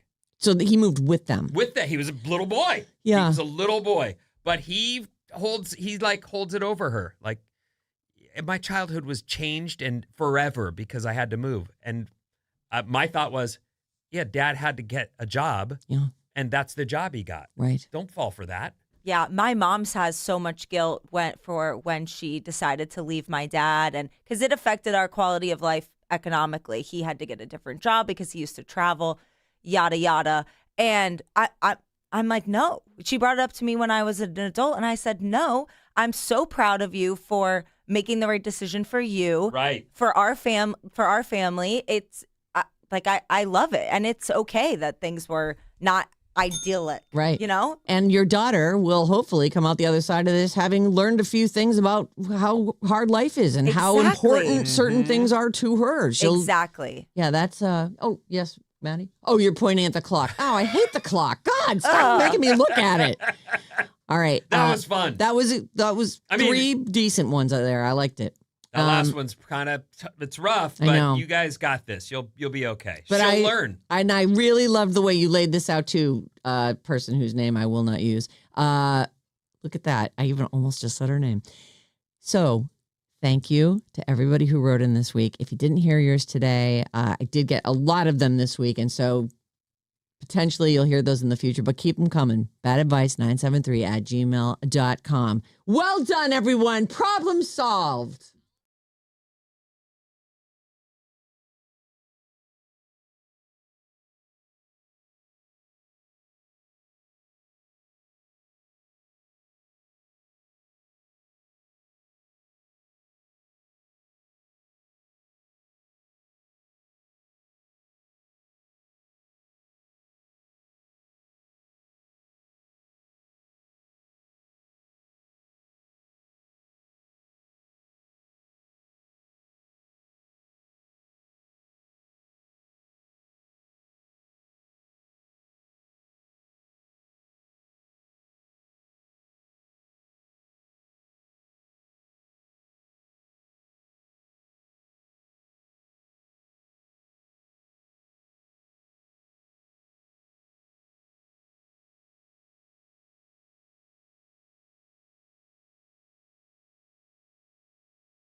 That's a good song. God, I love like the ending of that with all the mixed up vocals and all. That's really good. Tame Impala featuring Jenny. Hey Kevin, what's up? How do you get your own nickname wrong? Oh, that is a solid question. That's so funny. No, I had Gator was a nickname, but Trip was my DJ name. That's what I DJ. Can we catch people up on what we're talking about? I can give you a whole evolution of my nicknames. I don't need them all. But what I'm saying is I had mentioned to Sarah, I saw Bob's post of her trip to Sarah's house yesterday. The blanket review. It was wonderful. It was fun to see. They ate. They watched movies. They used blankets. They got a strawberry. They got all cozy. They were in the backyard apparently, and she made her pick strawberries. Pick these strawberries for me. Person who works for me. And then Sarah just goes, I looked at Bob is so fun at posting. And then she goes, and Maddie, he's apparently got his own nickname wrong. Your post is, I didn't know my nickname was, I thought my nickname was Gator, but it's actually Trip. No, there was a nickname Gator, but Trip was what's on the jacket. I thought the jacket had Gator on it, but it actually had Trip on it. And Trip was what I used when I DJ'd. DJ as in on the radio? No, DJ'd parties. Spinning. Yeah, spinning at parties, You were weddings. called Trip. Trip. DJ yeah. Trip or just Trip? Just Trip. Just call me Trip. Trip, and then Matt the Ripper, and then Matt McHugh, and then Matt the Ripper. That was my first air name when I first went on the air. Was Matt on the Ripper. The radio? Yeah. What was Matt the Ripper's voice like? A young kid trying to sound like he knew what he was talking about. Man, playing. I'm Matt the Ripper. Yeah. Here's some great new ripping songs. We're gonna rip them for ya. Yeah, we had Matt the Ripper, Toxic Tom Collins, and Jim Shorts all at the same station. And then eventually Jim Shorts. My boss said, we got to get rid of the names, pick a new name, and I picked Matt McHugh. And that Matt McHugh, and you still use that on your email. That's my old that's my old Matty email. McHugh. Yeah, Matty McHugh. Huh. Yeah. Okay. So all of this is on our Instagram, and if you want to Yeah. follow any of our Instagrams, just go to the Alice Instagram. Yeah, there's a link. There's a link to all of our personal Instagrams. It's Alice 97.3, and it is Friday. You're listening to the Sarah and Vinnie. We call it a show. It's more of like sort of a stream of consciousness meandering. And last break, we did some bad advice, solved some people's problems, and we got a ton of response. So, okay, great. This is a segment for the people by the people. So I just want to add this before you get to the text. So the story about the mom who's had to make some sacrifices, make some hard decisions for their kid. And they're going to be going from a home or a house to what are they called? A mobile home. I just want to point out, and this was me coming up, but you can make a home in a closet if that's what you can afford. Mm-hmm. I know that sounds absurd, and I was a kid at the time, but whatever you can afford, you figure out how to make that feel like home. That's it. Right. That's all. And you should not be basing any of your decisions on whatever stigma is attached to a mobile home park. Right. Some mobile home parks, in fact, in Pacifica, they've got better views than the houses on the hill. Yep. So you can find really great places. 510, I grew up in the Bay Area, and to buy a home, moved to the San Joaquin Valley. Mm-hmm. But also, I had to pay all of my bills except for rent when I was in college. Little girl needs to get a job. You might need to get loans, and her husband needs to get a job. Yeah, I think that probably struck a lot of people as hard to take because the daughter sounds incredibly spoiled, which is your fault. But this is where you get to fix that. Yeah. Have to fix that. You have to. I'd say you just ignore it. Just say, okay, all right. I guess nothing I do is going to make you happy.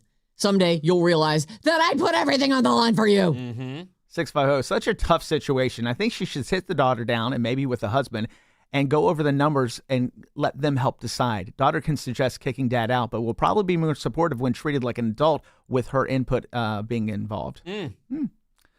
Let's see here. Punt, 510 says, especially the college daughter, in quotes. You work so hard to get them to that age, though. Like, that is really, you put everything into them. Yeah, just punt. I like that one. Get rid of them, kids. And then 310, husband needs to get over himself and get a job, even if it's beneath what he used to do. Yeah, just get a job. Yeah.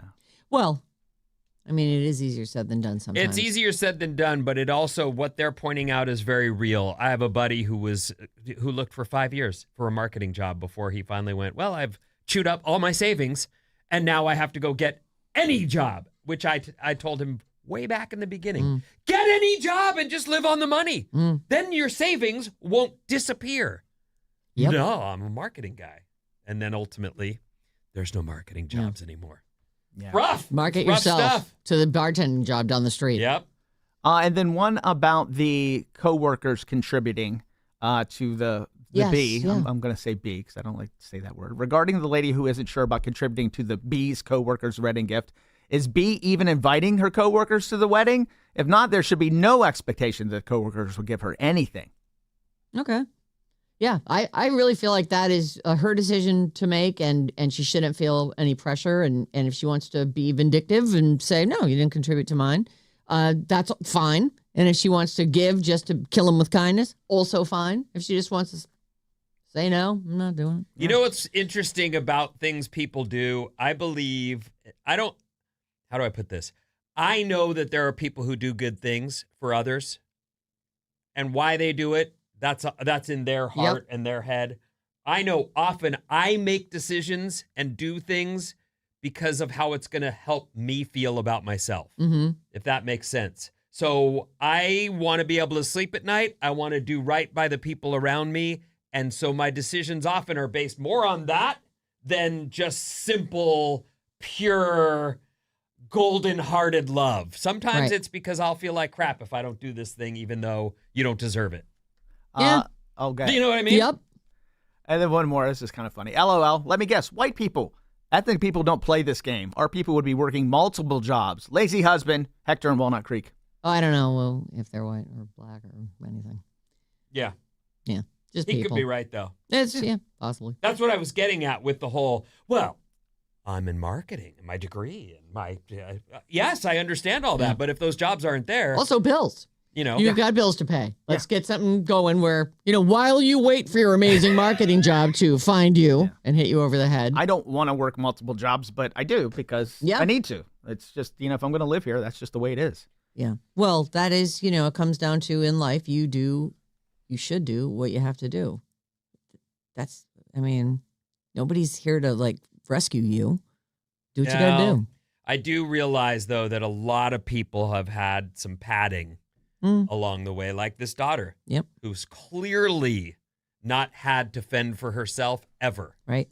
Because once you do that, you go, oh, yeah, I can make a closet for $500 for a closet? Yes. Or you can go on the street. All right, I'll take it. I guess I'll take the closet. I mean, it's a walk-in. Great. And I still am going to keep my pants in there. Wait, you're going to keep your pants in the closet I pay $500 for? Yeah, I have to. Well, that's my closet. So, yes. Weird deals get made. You can sleep underneath them. But you'll live. Yeah. Okay, you want to do some news? Sure, let's do I have it. some stories. All right. Here's your sounder. It does, yeah. There's only one story. We have a sponsor, too. Oh, right. Oh, we do. Yes, we do. Yes, someone paid for it. Really Okay. good sponsor. Really good sponsor. What is up, everyone? This Alice Report is brought to you by Velvet 48. Velvet 48. No need to drive to wine country. Head to Velvet 48 Wine Bar in Burlingame for 40 wines by the glass, wine flights, and 800 wines on the list. That's amazing. Let me just check what day this is. Oh my gosh, it's Friday. Oh, that sounds like a great day to go to Velvet 48. A great night to get out and have some fun. Go to Velvet 48 in Burlingame and mention Alice973 for 10% off your first 2 glasses or flights. That's Velvet 48 Wine Bar in Burlingame. Say hi to Jason while you're there. He played a round for Gen X. Couple rounds for Gen X. Yep. Fog this morning here in the city, I should say. I realize not all of you are here with us. But looking out our window, foggy. Plenty of sun and hot all weekend long. That's what you've got ahead of you. Outside Lands is happening this weekend here in San Francisco. It is one of the great events that we have here, and there are, I'll read the list again next hour, or you can go back and listen to the podcast, the earlier news. I did all of the things available to you for transportation. Actually, on Bob's story, she had like 50 things on there. The very last thing, that you added, I guess, is sort of like a public transpo, how to get from here to there. And it was really, if I was going, I would totally check that out. I have no time. I'll do it right now. This is a good time to say that there are 75,000 people expected at Outside Lands each day. San Francisco officials want you to skip driving and use public transit in an effort to keep the roads usable. As clear as possible. Right. Festival wristbands will double as an all-day Muni Pass. That's Extra great. trains and extra buses will be running to Civic Center BART, which will allow you to, from there, jump on a BART and take it wherever you need to. Waymo and rideshare pickups and drop-offs will be restricted around the festival during peak hours, but on the apps, they will show you where their pickup and drop-off spots are. And there will also be extra taxis. Free bike parking and designated Lyft bike docks will also be available. There's a lot available if you're coming into the city. So look it up, check it out, and have a great time. 800-400-3697. Are there any texts that aren't related to the bad advice? Yeah, we talked about the pictures that Bob posted, 217. I love the pictures of Bob. It's Sarah's. You dubbed her Bob so we wouldn't get attached. Unfortunately, that ship has sailed. Yeah, it has. This foursome is another win for the morning show. Love you all. Have a great Friday, you MFers. How do we keep on doing it? We didn't do it. In fact, we don't know who chose her. We actually don't know who hired her. We have no idea how she got hired. Somebody in corporate said, this person will be running your cameras. And we said, well, we're going to call her Bob. And never going to like her. Yeah, we don't even never like her. 707, oh my gosh, the people absolutely loved Bob's blanket reviews at Sarah's house yesterday. Yeah. Can we have more of that, please? Thank you. Sure, in Vinny's we voice. can. I'll Just see what I start can bringing do. her home more often. Whenever she wants. Vinny, can I come home with you? I don't know that the ride places will get you back, and I feel worried that I send you out the front door. So no. Okay. No, Yeah. I'm trying to say, Isla invited me to her birthday party. Oh. well, she liked you a lot. She You know didn't what? invite me to her birthday party. You'll probably just need to, we'll put you up. We'll find a place in the house or in our other apartment where you can and then we spend can the come night. to work together. It's a whole day with Bob. Oh, It's a God. lot. Let's have that. How about for the weekend? Let's not get You should go anyone's today. hopes up Yeah. on this one, okay? This is not as attainable as going home with Sarah was yesterday. Yeah. And you've been to my place, too. So you What? Oh, Yeah. yeah, you double dated. Yeah, we went on a double date. yeah. Are you got speaking of dates, you got a date this weekend? No. Yeah, you said that a little too fast. Oh, no. No, I feel no, like I- he just doesn't want us all up in his business. But No, he I does, don't. though. I actually don't this weekend. But are you guys okay? Yes. Okay, good. She's out of town. Okay. I don't know why he's being coy about it. Yeah, well, so she's out of town. Yeah. All right. Well, you're looking slim. You look good. Oh, thank you. Oh, that's so nice of you. And one more, 408. Happy morning, y'all. Can you please wish my bestie Bird a very happy 40th birthday? We don't live near each other anymore, but we love to catch up and talk about our radio friends. Oh, Bird. Happy birthday, 40 bestie. is a lot of times people dread, oh, no, I'm going to be 40. 40s are your best decade. God, They're enjoy the it. best one. Happy birthday. Happy birthday, Bird. Oh, and this is cool. I went to Velvet 48. This is from the 415. I went to Velvet 48 on Wednesday. Jason was so kind and treated me so well, and we talked about being loyal Gen X Alice listeners. They have affordable wine in the walk-in closet under Vince. Oh, wait, that's a different. Where you live for $500 a month. 415 in a walk-in closet under Vince's pants. That's all they wrote. That's quite the text. That's the second half of some other text. It has to be. It is definitely. Yeah. All right, we're going to take a quick break. When we come back, if you ever find yourself wondering what the Honey Boo Boo family is up to these days, I haven't, but I am now. you know, I am. right. So you'll be interested. It's definitely awesome. Oh no.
Run away, run away.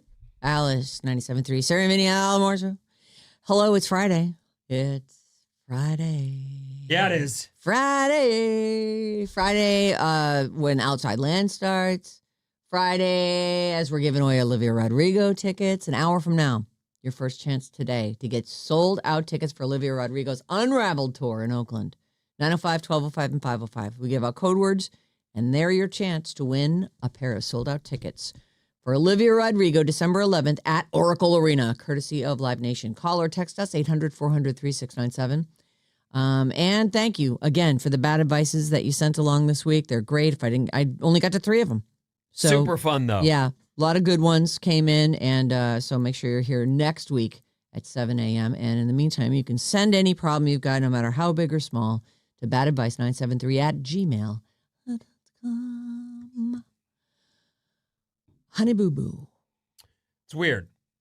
Honey Boo Boo, we better recognize. Honey Boo Boo was a little girl when you first started telling me stories about this family that is, they're reality TV stars from the child pageant Yep. world. Yeah. You know, it's funny because we just watched Little Miss Sunshine, and there is that is one of the most disturbing parts about that movie is the other contestants in the child pageant. It's wrong. You just look at them, and I was like, these people are. Who makes their kid do that? Who dresses their kid up like that? Well, I'd like to think that the kids want this, and the parents go along with it, in an effort to keep their kid happy and busy. I dated a lady who did pageants, and I thought that was before I dated her, I thought those were so dumb. I don't watch any pageants ever. Still don't. Right. Wouldn't want to. But she said it was super fun. Me, my sister, and my mom, we would go do these things, and we would be together in a different city, and we would have all our outfits and our routines together, and we'd sing a song or do a dance. I bet it is fun when it's done healthily. And I was listening to it going, I don't know how you could possibly like that, but good for you. It sounds healthy. I think a lot of times the prize in those is scholarship money too. I want to say Miss America, those are full ride scholarships to, they'll pay for your college. So there you go.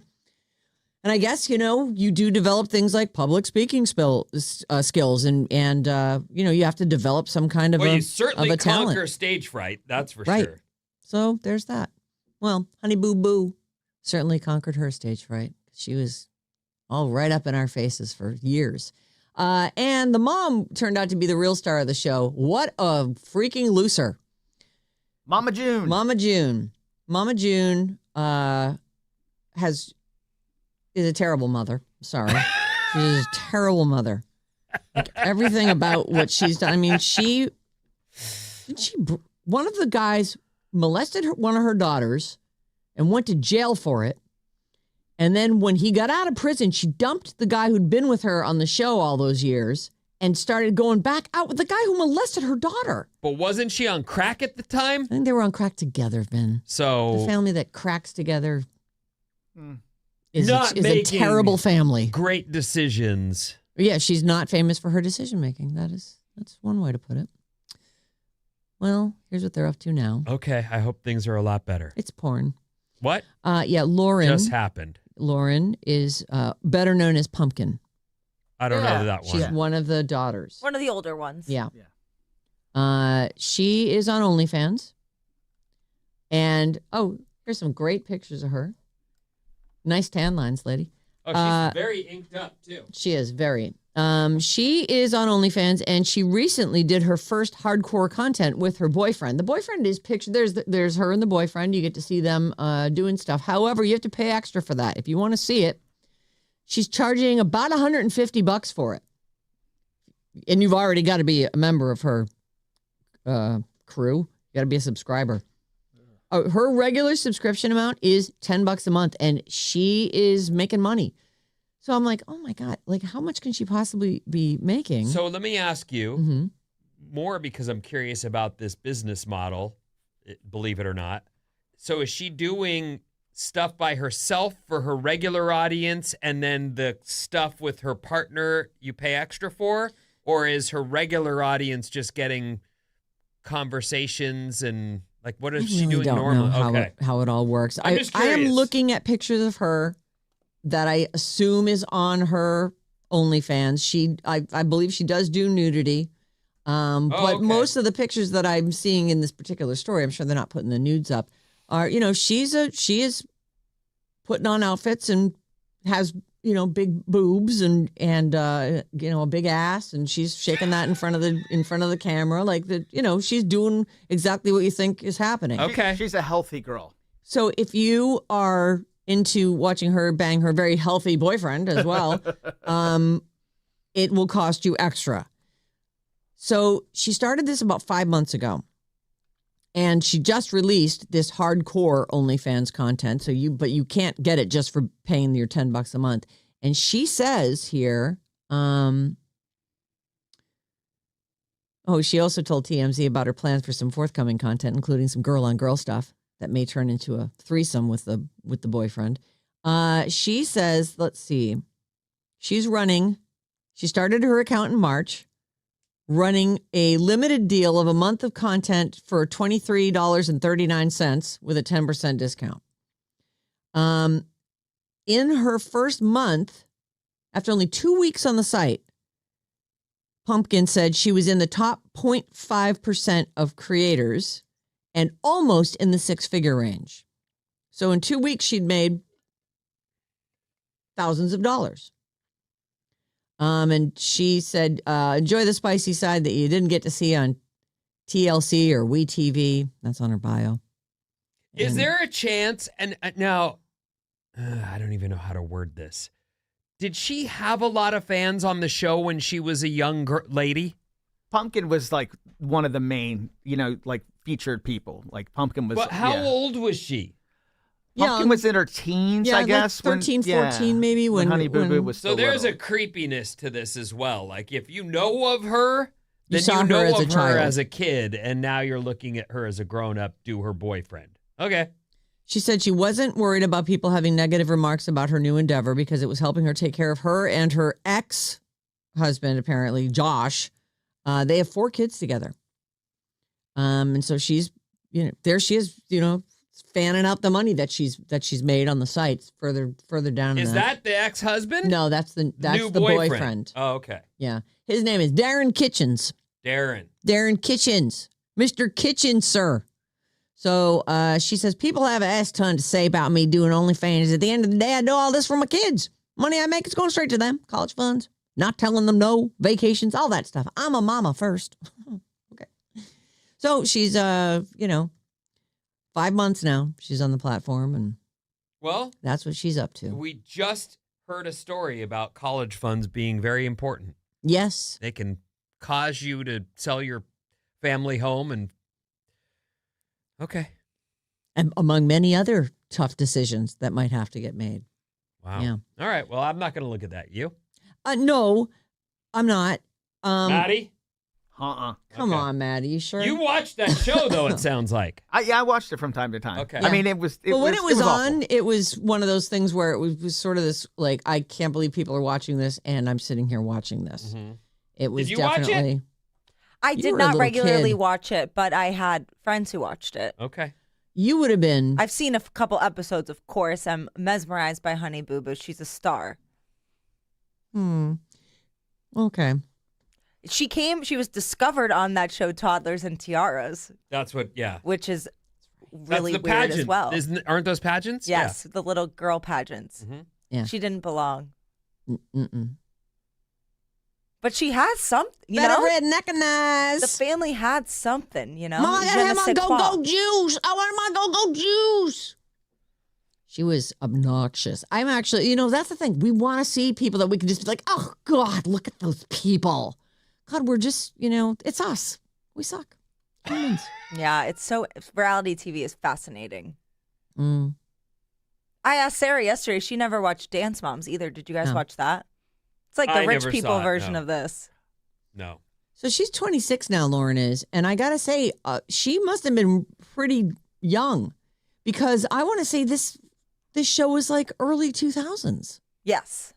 So she was probably not a teen Pumpkin even. was 12 years old when the show started.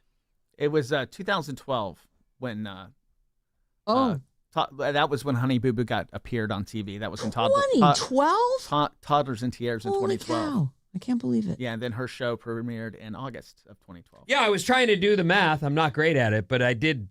She's 26. I feel like people saw her as a child and are now like, whoa, I can see her do some dude. Great. Okay. I'd love to. I'd really chalk this up to curiosity. I would be surprised. I mean, unless she makes great content, if the money would keep rolling in, I would be surprised. But I think people are like, oh, this is just, it's kind of like the whole show to begin with. It's like, I kind of just want to see. Why am I watching this? What the heck is this? I'll pay my $10. She might be hot. Maybe. I think she's gorgeous. Maybe she's got a filthy mouth on her, too. Who knows? You think Pumpkin's gorgeous? Or I you do. think- Her okay. family's beautiful.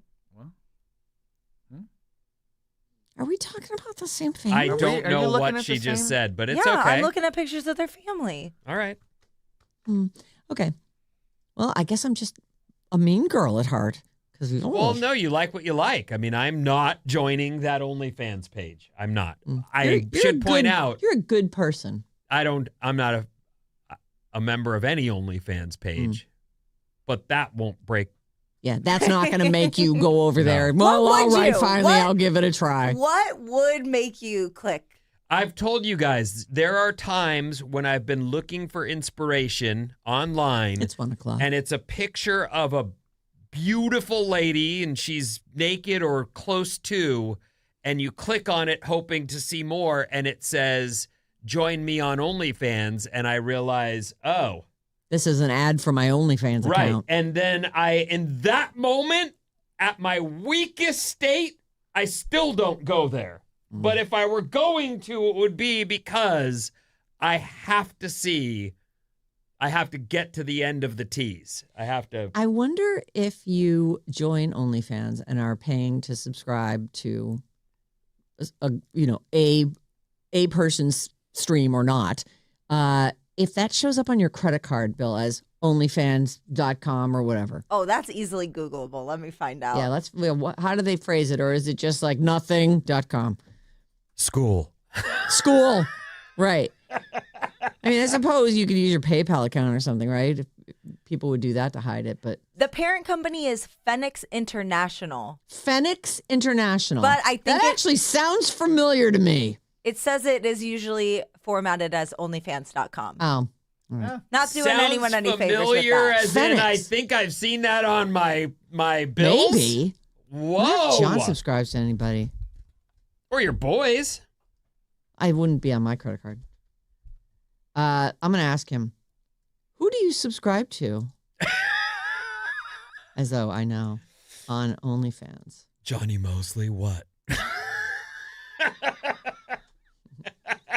Just see if it happens. Tom Brady, what of it? Yeah. He's got a great, oh my God, the content's amazing. Oh, All right, God. next story. Yes. Perez Hilton. Oh, this one. Before he was hospitalized for cutting himself on TikTok live in video that no sites are showing, which speaks to how horrific it is. He was actually trying to make amends with some celebrities that he victimized over the years. He was a big celebrity blogger in the early 2000s, and his whole theme was he was mean to people. He often criticized people's looks, tried to out-closeted celebrities, posted unflattering, doctored up pictures of them. He says it's a legacy he's not proud of, and he made that clear in an interview that he did with Sean Hannity on Fox News back in July, and that's just been made available, so you can actually watch if you want. Enjoy. He said, I didn't have to be so cheap, and I didn't have to be so cruel. It was cruel. It's something I carry with me. It's like my scarlet letter, and it's heavy baggage. One of the celebrities he reached out to was Britney Spears. She hasn't gotten back to him, surprise. Khloe Kardashian and Neil Patrick Harris, on the other hand, accepted his apologies. Chloe Wood, she's a class act. Yeah, she She is. On a related note, a new post on Perez Hilton's website says his 3 children, a niece and a sister, were inside the home when the meltdown started. And once he started harming himself, they, quote, immediately fled to protect the children from witnessing any further trauma. One of the many people that he was mean to back in the day was Ireland Baldwin, and he was kind of mean to that whole family, but, she was a little girl. Ireland Baldwin is Alec Baldwin and Kim Basinger's daughter. Right. And she responded to his appeal for, I guess, forgiveness. And her quotes are interesting because she says right out, that here it is, Perez Hilton has publicly humiliated my family for years, sexualized me from a young age, commented on my weight and my body as a child, made unforgivable comments about people in my family, drew stuff dripping out of my mom's and friends' mouths, and has always been a despicable human being. But his children deserve better and a healthy father, and I'm so sad for all of them. I hope he gets the help he needs and heals. That's a fair comment. Uh-huh. That is a fair and true accounting of everything. Yeah. Good for her that she was able to somehow elegantly say, you've been awful, but I don't want that for your kids. Right. It's kind of, I wanted to read it because I thought that's actually what Well an done. incredible grown-up thing to say. Mm-hmm. Yeah. Mm. The thing about Perez Hilton is it's not like he got caught up in making fun of people and, went a little too far. He saw the damage he was doing for years and kept digging in. Mm-hmm. And I do believe people deserve forgiveness, and I don't think that he deserves pain, but I don't think if I was one of the people who he attacked, I would be able to forgive him. Right. Well, he cashed in on abusing people. Yep. For a long time. This wasn't For one years, mistake. right. This was over and over. And whatever he's worth, what did you say the other day? It was millions. Like $4 million, yeah. I mean, and that's Oh, is that probably it? low considering whatever he sold the site for. Yeah, right. And whatever advertising dollars he was bringing in at the time when he was, had how many hits? How many hits a day were people? Millions? Yeah. Probably. I used to go to Perez Hilton He all was the time. like the main celebrity blogger for a minute there. Yeah.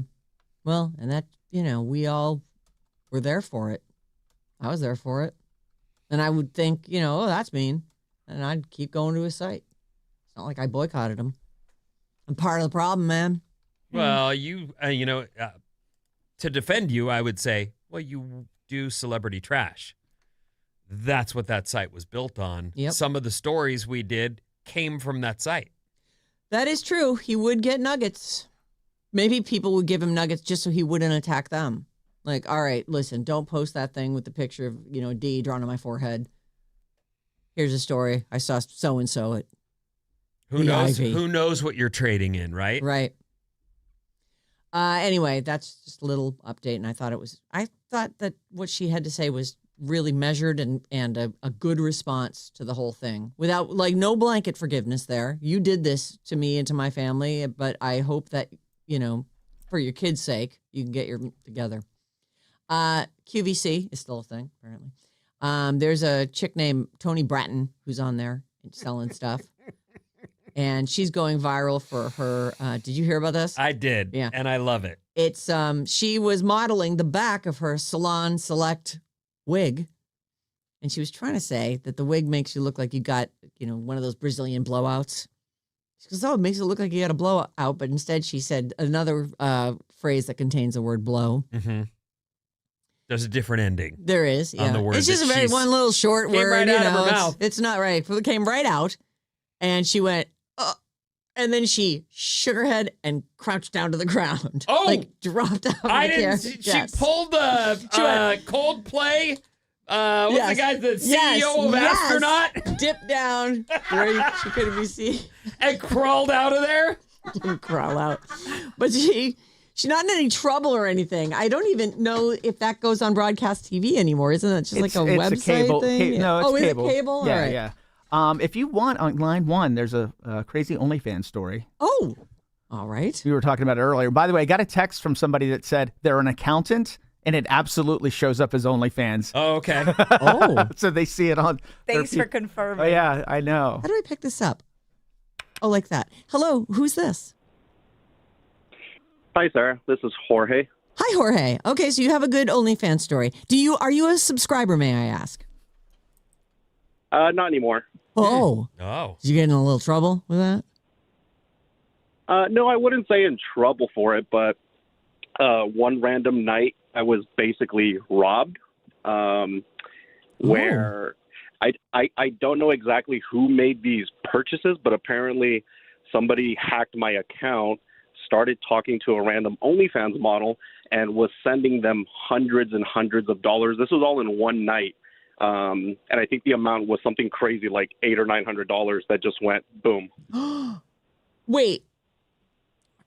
Is this the story you gave your wife? Or did you really get robbed? Tell me the truth. No. Jorge. Tell the No, truth I'm not for married. once. I'm single. Okay.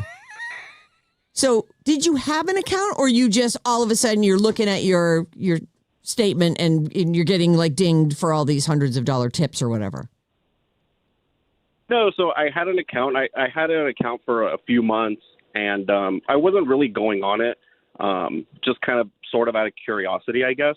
And out of nowhere, like when this hack happened, I was subscribed to this OnlyFans model's account, and apparently this all happened in one night where somebody hacked my account and was messaging this model back and forth and sending her hundreds of dollars again from my account. So I got an alert first from my Wells Fargo saying, "Hey, we detected fraud activity." And then did you like reach out to the model and say, "Can you give me back that money?" I did. Well, I did message her back saying, "What's this? I don't know you. What just happened? I'm going to call the cops." And she freaked out. So something tells me she might have been involved. Oh. Interesting. But in the end, just tell me the end of the story. Did you get your money back or not?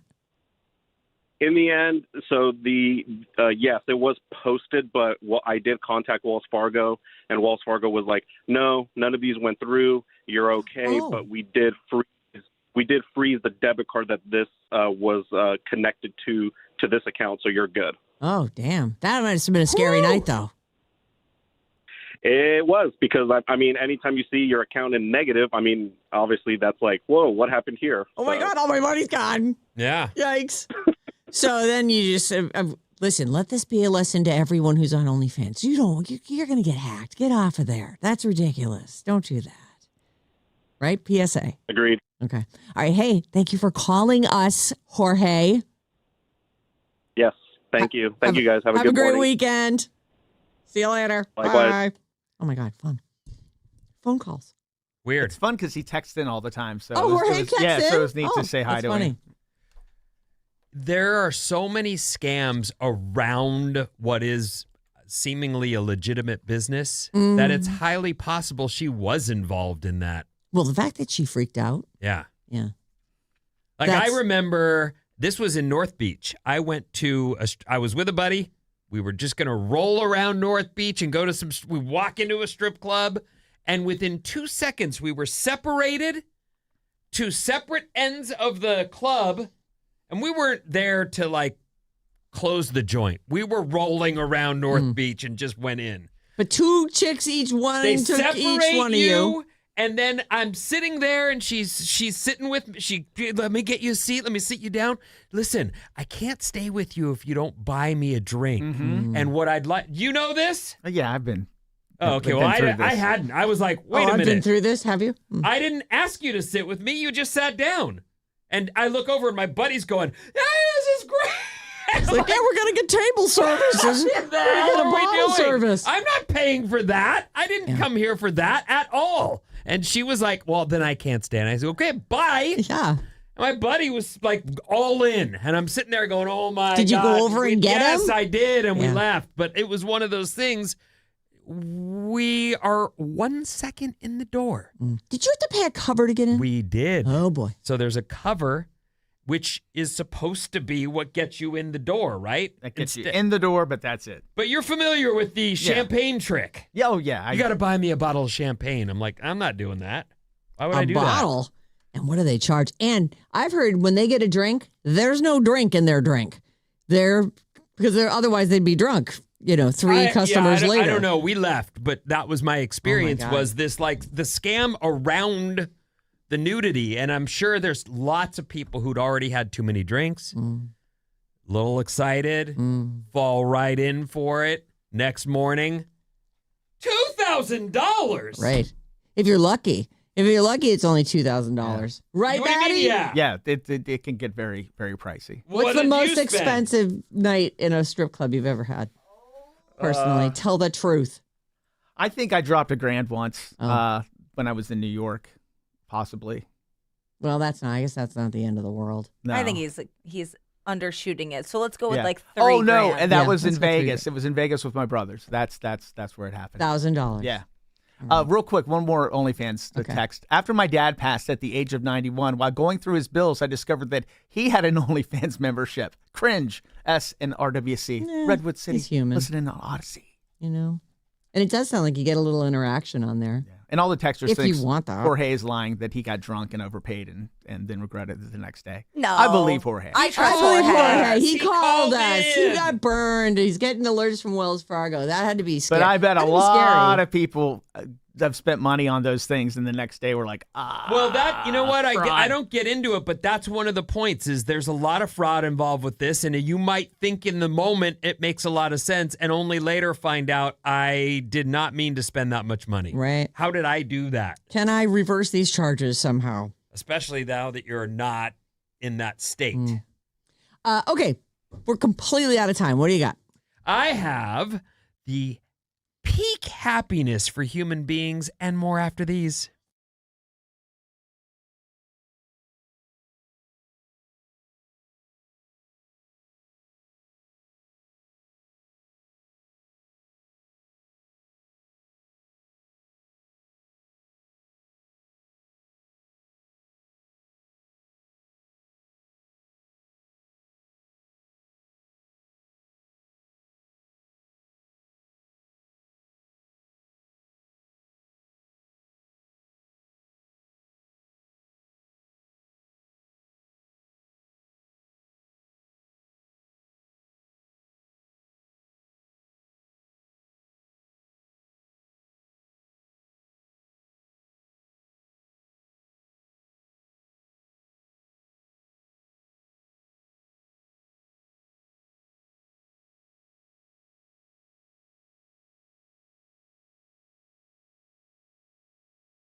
Bum, bum, bum, bum. Alice, 97.3. Sarah Vinnie, Alice Morning Show coming up at 9. Olivia Rodrigo tickets. And this is the last day we've got him. So make sure you win some, okay? What's up, everyone? This Alice Report is brought to you by Bridge the Gap. Oh, I love Bridge the Gap. Wednesday at 8 a.m. It's our generational trivia showdown, Bridge the Gap. This week, Gen X's Nicole from Orinda goes for the triple win against Zillennial Olivia from Napa. Oh. You've already cast the show. Oh, yeah. All right. Nice. To get it done early. And if you want to be a competitor on it, email us, Sarah and Vinny at odyssey.com. Yeah. Could use some more Zillennials. Yeah. Yeah. But all welcome. And make your email, pitch yourself a little bit. And if you're not sure what your age qualifies for, that's okay. Email anyway. Maddie will help you figure it out. I will. That's great. You're so helpful. I am. Yeah. That's Make what sure they- you include a phone number. That's my nickname, Old Helpful. Gator. Gator Trip Helpful. Boy. Maddie McHugh, Will help Gator. you. Trip, Matt the Ripper. Matt the Rip. That's the... So based on Jack the Ripper, right? Yeah. Yeah. I just thought Wait, that was funny. Matt the Ripper. But he's a raper, murderer. Yeah, but I was ripping albums and Oh, okay. playing And Ripping it was like farts and 400 stuff. years ago, Playing the- right? It was. It was I in was- the I dinosaur I was days. 16. When you were Matt the Ripper? I was 16. All right. Yeah. Okay. Playing classic rock hits. Q94. It's about the Ripper here. I swear I'm not 17. Ugh. Listen to how cool I am, Matt the Ripper and everything. So cool. Remember that show in 78? Oh, that was a good one.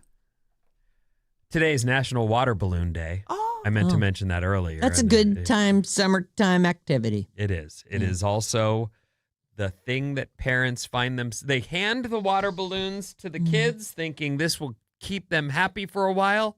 And then you see the remnants everywhere and realize you're going to need a couple Advil to deal with the back pain of bending over and picking up each one of these tiny little pieces.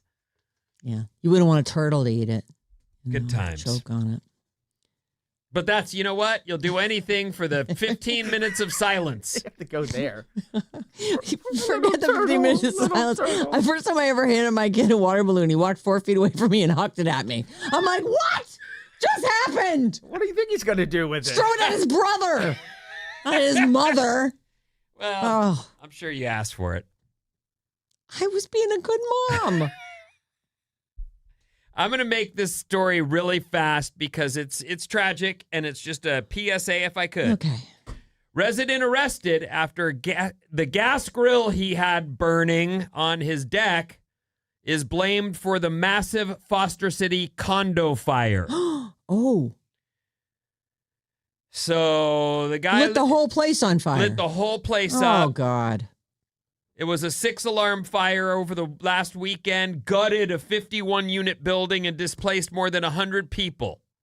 This guy's barbecue was to blame, and they say he had some pretty shady answers about it and tried to cover it up, and as you would if you had a grill burning. And anyway, they've Oh, my not God. jailed him, but they have arrested him, and they are blaming him for this. It's just, please, if you're doing anything with fire, be extra, especially because don't do it for you. That's fine. You don't care. Do it for your neighbors. Starting a fire causes God knows how much damage for everyone around you. Ah! Yeah, that's I always think the smart thing is always to have a fire extinguisher near you at all times, like just in general in life. But I only have the vaguest idea of where the fire extinguishers are in my house. I think there's one under the sink. Well, you should know. I should. I have a But couple I was of those just thinking too. to myself, like, why wouldn't I just like strap one of those to one of the legs of the barbecue? This Foster City Fire Authority say they've announced they've arrested the condominium resident who had an unattended outdoor grill that caused this fire that tore through his complex. It caused more than 50 units to be red tagged and forced 100 people to seek new housing. So please. Without any of their stuff. And they were just sitting there Yeah. having a weekend. Oh, that's terrible. It is terrible. So please be careful out there, everybody. 47. Oh. What about it? That's the age when people hit their peak health and happiness. Is that so? 47. So all downhill from there, huh? Well, the 40s are pretty good. Yeah. I'll give you that. Mm-hmm. You hope to have your career and your things lined up and Right. everything you've been working you for. can't. There's no claiming that you're a child anymore. You're a full-on adult. You've got your ass together. Hopefully. A new poll of 2,000 folks said that people in their late 40s often feel fitter, happier, and more confident than ever before.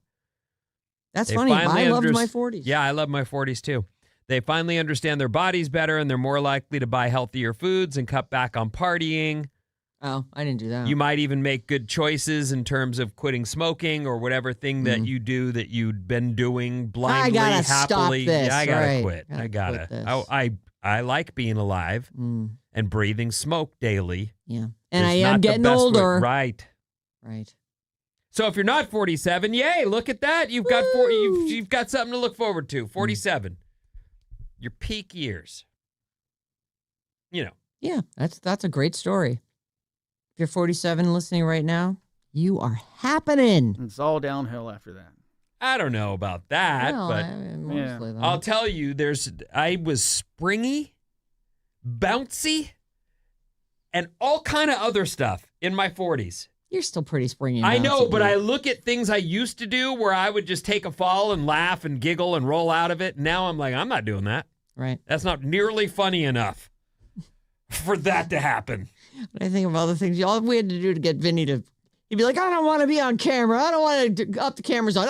Ah! And he's laughing and dancing and jumping off things, diving onto the couch, flipping off of the. Oh my God. Well, right. I know me. Don't turn the camera on me. I'll start acting a fool. Camera's on. I know. How would you feel if you were traded at work? Traded for who? Well, that's It would depend. Yeah. But who did they trade me for? Did they trade me for Howard Stern? Well, you know what? If you had a chance to get him and you could afford him, then you should take him. I'd be fine with it. I'd be like, oh, well, okay, well, I won't get up at 3 a.m. anymore. That'll be. But then you have to sit in that isolated box he sits in and not actually interact with anybody. Doesn't he like hide? Oh, I don't know. 'Cause you trade, Oh, so I didn't you go to realize I him. have to trade with him. That's what a trade is. Oh, I'd like to trade with John. This week was the MLB trade deadline, which people do care about sometimes. Yes, sure. Our team's out of it. Although I will be at a Giants game this weekend, so if you see me out, say hey. They I'll be trade there on before Saturday. the season's over? Oh, yeah. There's a trade deadline, and all the teams looking to make the playoff or Oh, are in I playoff, see. they need to. Oh, we have a need for a pitcher, a bat, whatever.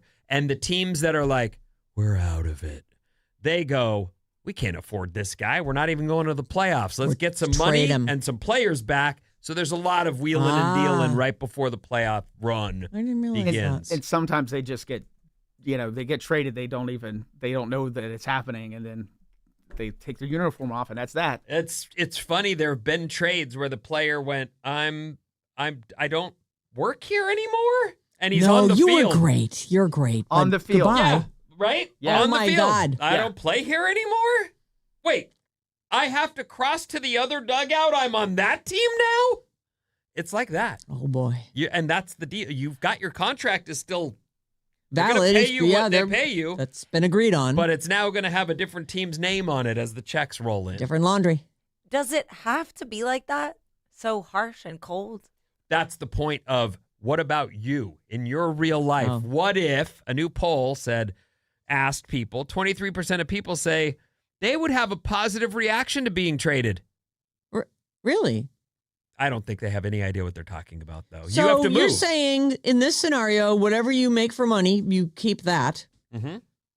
but you have to trade with someone, and some overlord has decided Right. that you're trading. Like your deal's your deal, but now your deal's in another city you've never been to. That'd be interesting. I Younger guess. adults were more likely than older adults to be into this, and I could see that. As a young person, you might be more likely to say, hey, as long as I'm still making money, where am I going? Yeah. One thing I do know for sure, because most jobs don't experience this, in tech, which is right here in Silicon Valley, there are a lot of the structure is often in teams. And you will see people in tech looking to get on that team and working behind the scenes to get recruited by this person because there's a better path through to management or that title they're after. So there's a lot of actual, it's not like being traded, but you are sort of hopefully managing your own career to get to the place you want to be. And it might include somehow trading yourself.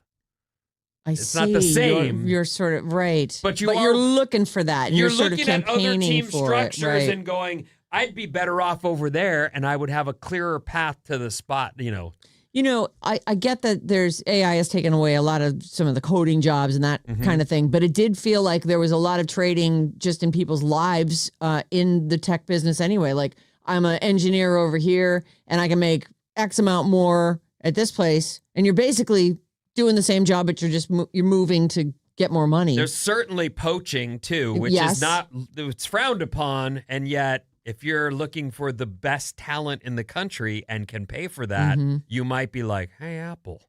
Hey, guy at Apple. I'm looking for a trade. We really could use an engineer that can do this. And next thing would you it know, cost us? he's at Waymo. Right. I don't know. Oh, Waymo. Who knows? We have a Waymo family member We here. do. So Waymo we feel adjacent. We're kind of in with them. Yeah. I do like a Waymo.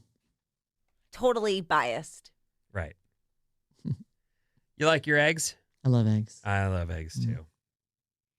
What's your favorite? What's your favorite? I'm going to make you some eggs. What do you want? I hope I didn't already tell you this story. I have read it before to myself, so I'm gonna I'm always down to talk about eggs. What's your favorite kind of egg? How can I make your eggs? Scrambled? Do you want them scrambled kind of hard? And I'll give you some Tabasco with that? I do scrambled eggs quite a bit, and I'll do a fried egg, but I'd have to flip it over. I can't have any. Absolutely with you. I would rather have a little bit of cooked yolk than any googly white. Right. So you guys don't like poached eggs?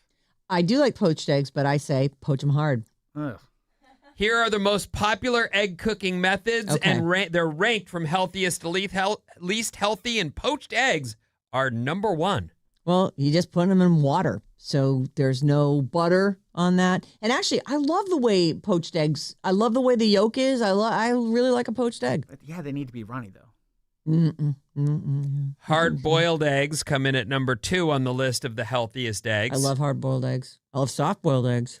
Eggs fried in butter is third healthiest. Fried eggs in butter. Eggs fried in olive oil and avocado oil are lower than butter. Yeah. Yep. Well, it seems like I've been making the right choice all along. The least healthy method was scrambled eggs with milk and butter. Oh.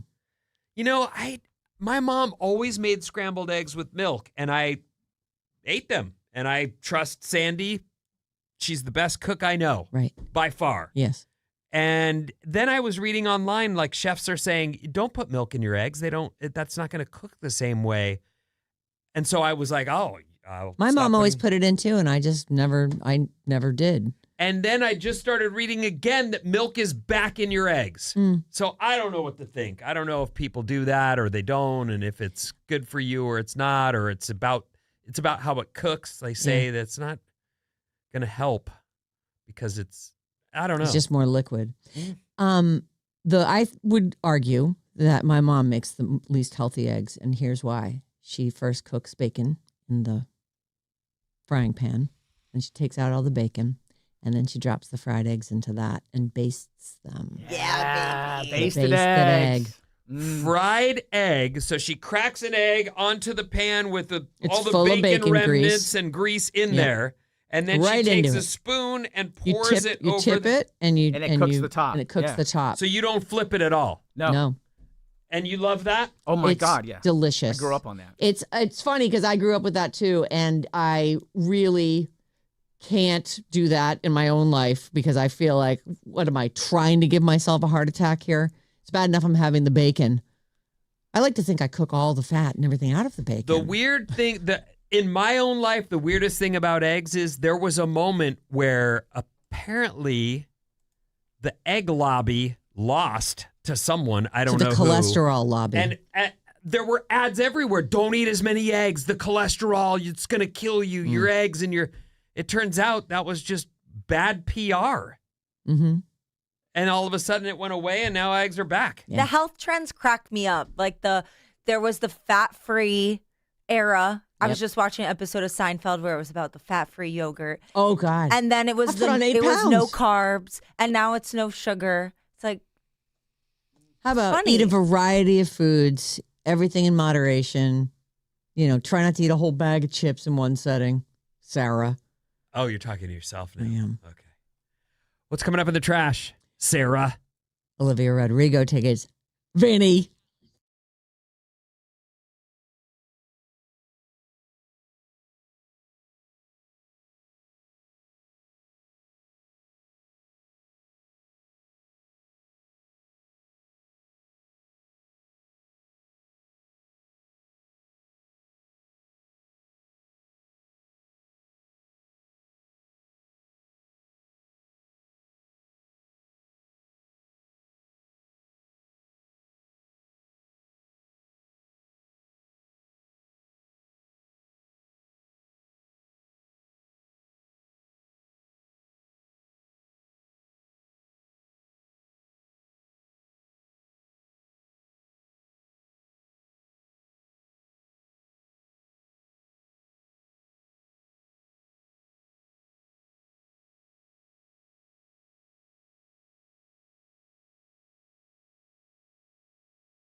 Cats.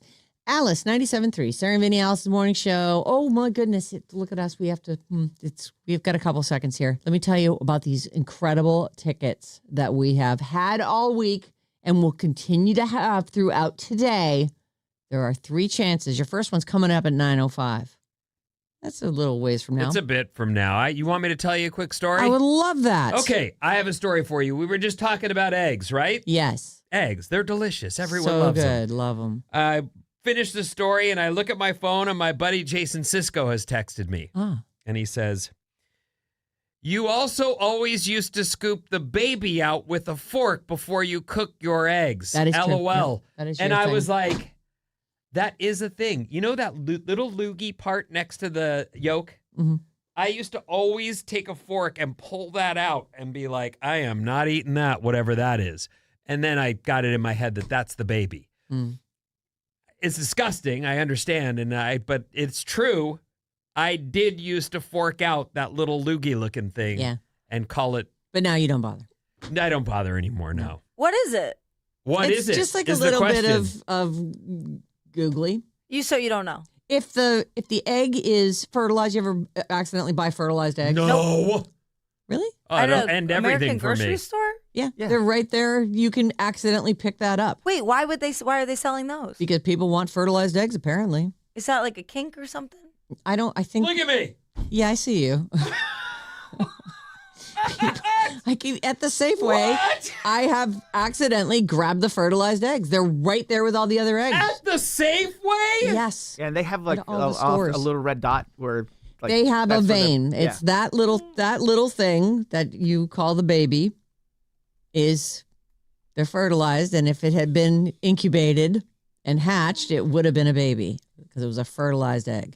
It has a vein. That's all. I know you don't have to barf any. No one's force feeding you any fertilized eggs. And what difference does it make anyway? It's a chicken. Don't you eat chicken? You eat chicken all the time. Stop.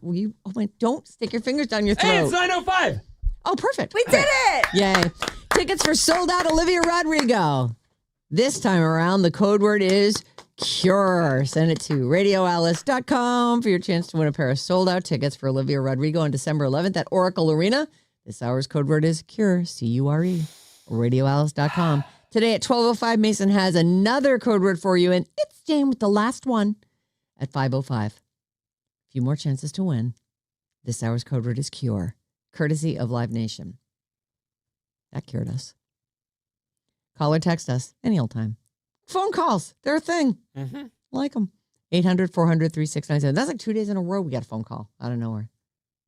Keep it up, kids. And you can email us anytime at sarahandvinny@odyssey.com. Our other email address is badadvice973@gmail.com. And we had some fun today with that. So if you missed out on bad advice, make sure you either go and look at the, I'm sure that'll be clipped out on the YouTube page, but it'll also be kind of like a clip of the day thing. Do we separate that out from the whole podcast, or is that just part of the podcast? The hours are separated out. Oh, okay. So the 7:00 hour, grab that. Okay. First thing is, today is Outside Lands. Well, this whole weekend is Outside Lands. Yes. That's So, the big deal in town, for sure. Enjoy. A lot of people going to be going to that, including our own Bob. Can't wait to hear all about it. In movie theaters this weekend, there is one night only.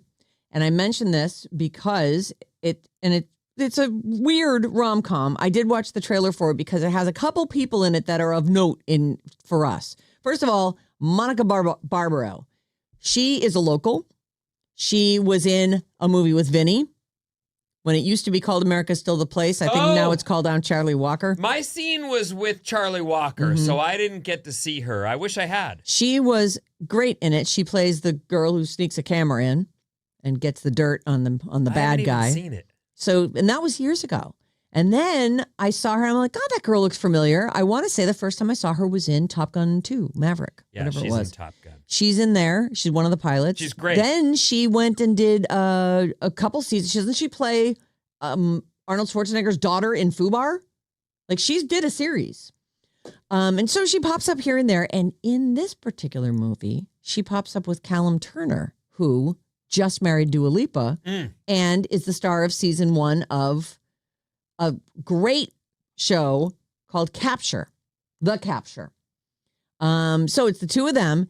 So here's the thing. This is where you have to suspend thing. This is the thing. In this world, there is only one night per year, and one night only, one night per year that single people are legally allowed to have sex. So it seems like our world, and it's a modern world, but there's one night a year that single people can do it. So the everybody's rest of going the time of the year, they you can't don't do it. get You to have do to be it. married in order to do it. Apparently, I don't know. I mean, that's just the lore of this particular movie. So this is like the one night only, the chance to hook up with someone, and they're very cute in the little bit I saw of this in the trailer, but it's rated R. It looks very charming. They're looking to form a real connection with someone while surrounded by casual hookups on the one night a year that single people can have sex. I don't know how they enforce that, but It's very strange. yeah. Also in theaters this weekend is Ice Cream Man, rated R. The trailers for both of those are up at the Radio Alice Facebook page. Ice Cream Man is a horror movie written and directed by Eli Roth about a quiet suburban town where an ice cream man gives kids treats that turn them into homicidal killers. Fun. Whoa! The kids yeah are homicidal killers. well, he's feeding them whatever the poison that makes them into homicidal killers. Sugar? Yes. Ha! Someone from Orphan Black plays the ice cream man. Guy's name is Ari Millen. Do you recognize him? Yeah, me either. The other trailer that we put up today, which we talked about very early this morning, is for a movie that's not out until October, and it's called Wicker, and it stars Alexander Skarsgård as a guy made out of wicker. It's very weird, but it'll grab you. It's cool. And then Olivia Colman is the star of it. It looks great to me, and I really enjoyed the trailer. So if you want to check that out, go for it. In fact, I think we put all these trailers up. Yeah, I They're believe all up there. Bob called it a girls' night out. That movie. Oh, Wicker. yeah, that Girls' night out. I want to try and get us some kind of Alice listener preview. That'd be fun. Today on Peacock, the streaming premiere of the romantic comedy You, Me, and Tuscany. This is Halle Bailey. She plays an American who falls for Bridgerton's Regé-Jean Page. Oh, you love that guy. I do. After a case of mistaken identity while house crashing in Italy. It's a fun little rom-com. Today on Netflix, the series premiere of Ricky Gervais' Alley Cats. It's a 6-part animated series about a gang of foul-mouthed feral cats. Funny because we had a feral cat story today and bad advice. What's even funnier is that person called in.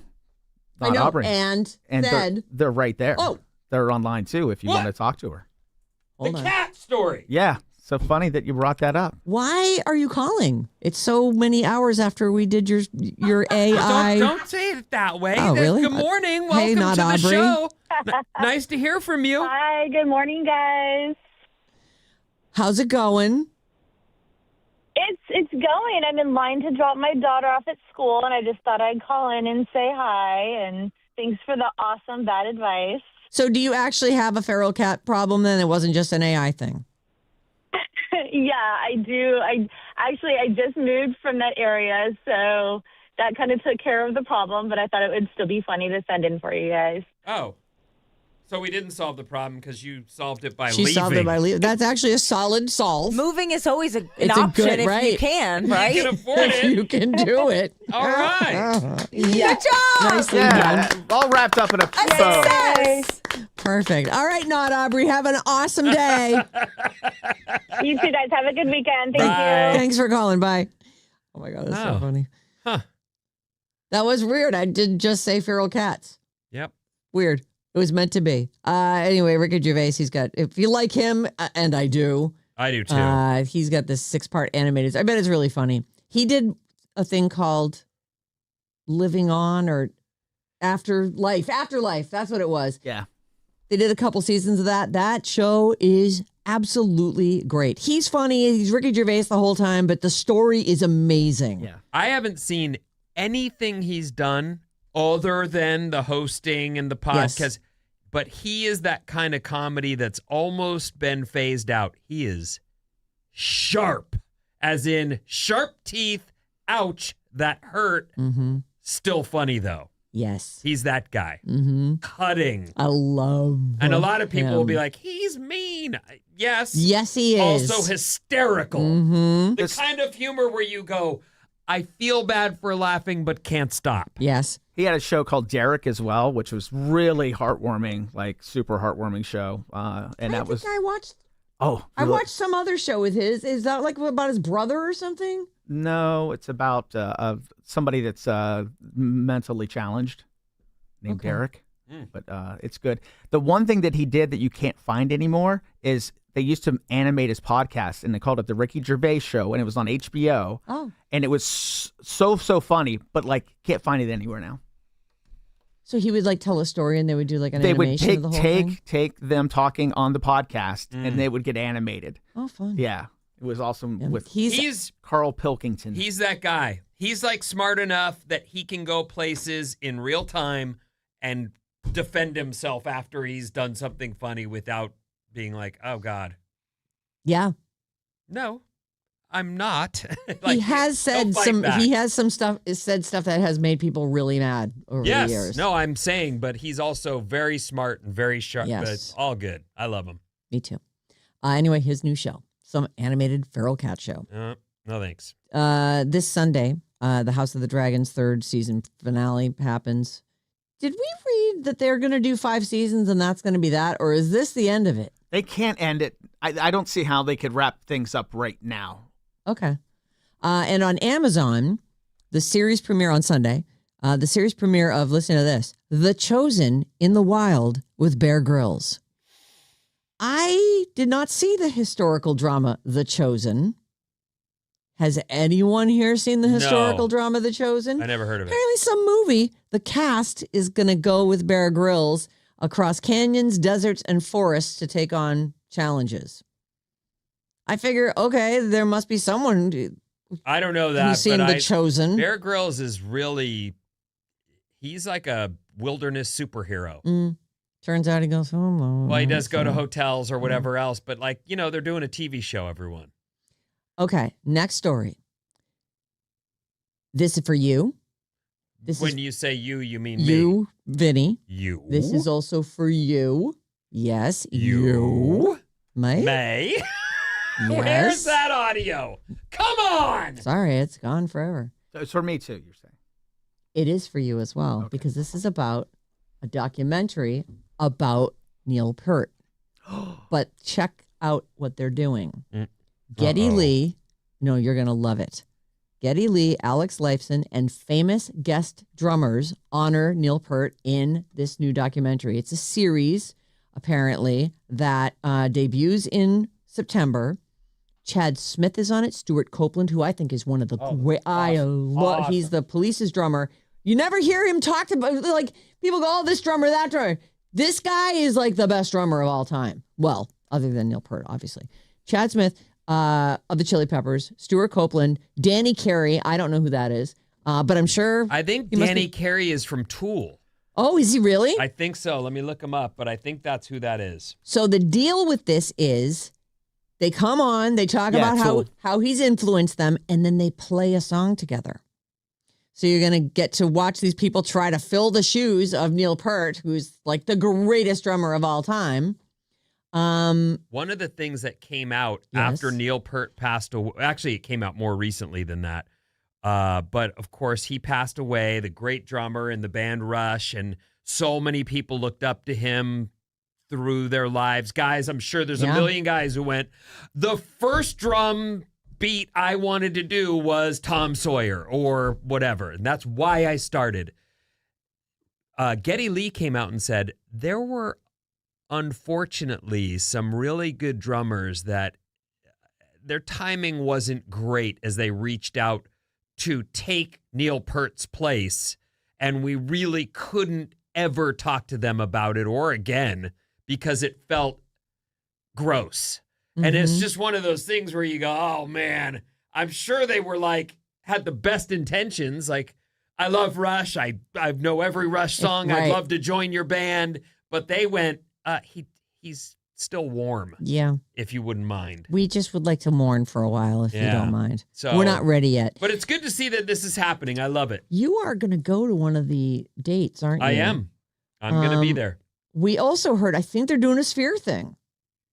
Rush is? I hadn't It's heard that. not, I mentioned it to you a couple weeks ago. It's because it's just rumored. Oh, okay. Because they've left they're specifically not playing in Vegas, and that there was like a block of time. Is there any movement on that?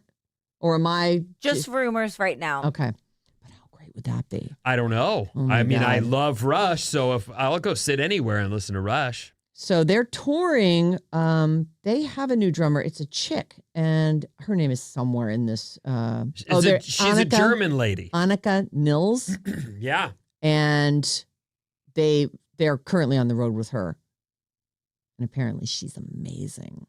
So anyway, this documentary is coming in September, and it's called Neil Peart, No One's Disciple. No One's Disciple. What's interesting about Sarah as a musician and a person who loves music is she actually can tell from drummers. Like she'll go, "Oh, I love this guy. Listen to this guy's part." I can tell that Neil Peart is great because of course he's completely over the top.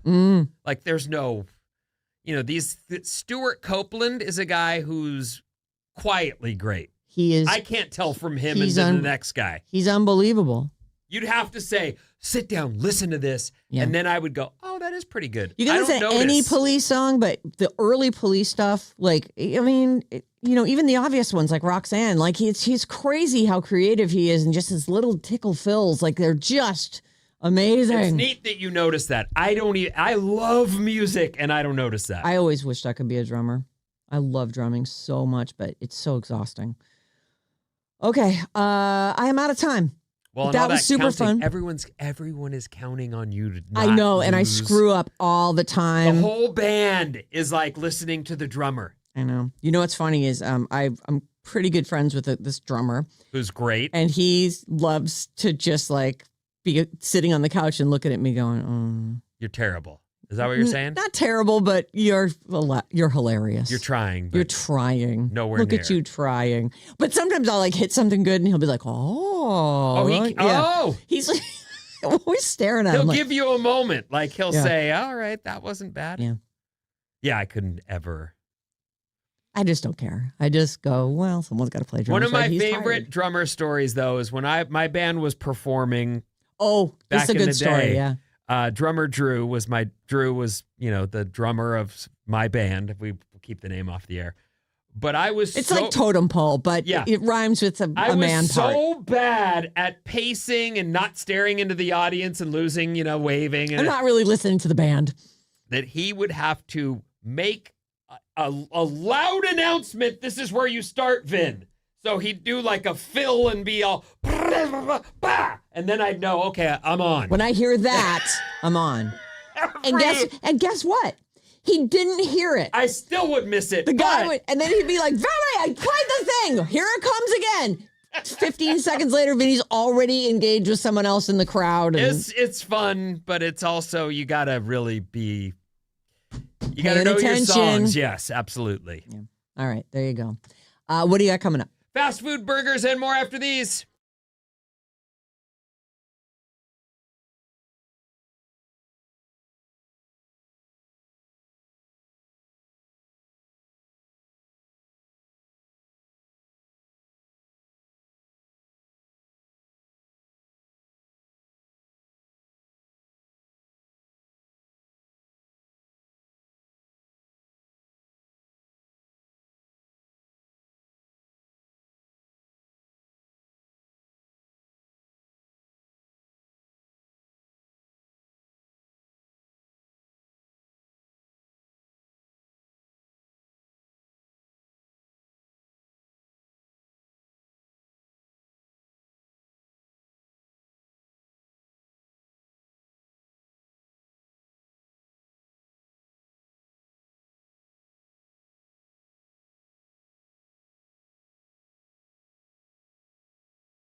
Wah, wah, wah, whoa, wah, wah, wah, whoa. Alice, 97.3, Sarah Vinnie, Alice's morning show. Follow Alice973 on Instagram for clips, random moments, and stuff Bob probably shouldn't have asked us to do, but we did it for her anyway. And also, all of our own handles are on there, too. So if you want to follow Vinny, his handle's right up there, and you can figure it out. What's up, everyone? This Alice Report is brought to you by Bob's Movie Club. Bob. Speaking of Bob, she's got a movie club. 6 a.m. next Thursday. Join us for Bob's Movie Club as we discuss Little Miss Sunshine. That movie is your homework for Bob's Movie Club. So check out Little Miss Sunshine on Netflix and join the discussion next Thursday morning at 6 a.m. for Bob's Movie Club. Bob's Movie Club. I think the most fun part of this whole week has been that you went home and watched Went right home Little and watched Miss it with Sunshine Bob. with Sarah. Oh, Bob did. yeah. That's It was classic. great. It was so funny. Oh, I'm so jealous of people who are going to watch it for the first time. I Like, know. you're so lucky. It's so good. I'm glad how much I forgot about it. Me too. I remembered like, oh, that was a good movie. And then I watched it again and was like, everyone needs to watch this. Even if you're not going to be here at 6 a.m. on Thursday, watch it. It's leaving free Netflix on the 31st of this month. It's going soon. Overcast and foggy in downtown San Francisco, but should see plenty of sunshine today, and it's going to be a hot weekend. A nice time out if you're headed to Outside Lands, which I'll Layers. repeat a little bit of info for you if you're coming into the city today or any day through the weekend. Officials are urging, San Francisco officials are urging the 75,000 people expected to Outside Lands each day to skip driving and use public transit if you can. You'll avoid the major gridlock and save other drivers trying to go other places by using mass transit. Festival wristbands will double as an all-day Muni Pass. Also, extra trains and extra buses will be running. So consider taking mass transit as you head into town to rage and enjoy Outside Lands. Last night, Yes. if you had a second, Yeah. you may have put football on your TV. Oh, There it was. Football, everyone. Two teams I don't care at all about, but I did put it on for a And few not their minutes. starting lineups. Carolina beat Arizona 33-30. The next preseason football action is next Thursday, Okay. Oh, wow. and the Niners will be involved. Tennessee at Levi's Nice. to take on our Niners next Thursday, 6 p.m. Go Niners. Go Niners. Go Niners. Very strange. I went down a little rabbit hole because Tennessee used to be a team that lived in Houston, Mm-hmm. and then they moved, and now there's a team in Houston, and yet the old team, the Oilers, that have become the Titans, now there's some argument over who gets the history. And so it's kind of funny that the Titans Oh, interesting. the Right. Houston Oilers moved to Tennessee. Yes. But now there's a team in Houston, so who gets Called the Oilers. called? No, they're called the Texans. Oh, yeah. Neither of them get it. Sorry. Well, the Titans, for their money, just took the old colors of the Houston Oilers for this season's unis. Oh, is that so? So they're light blue and red going forward. No more navy blue. That's right, the Houston Texans.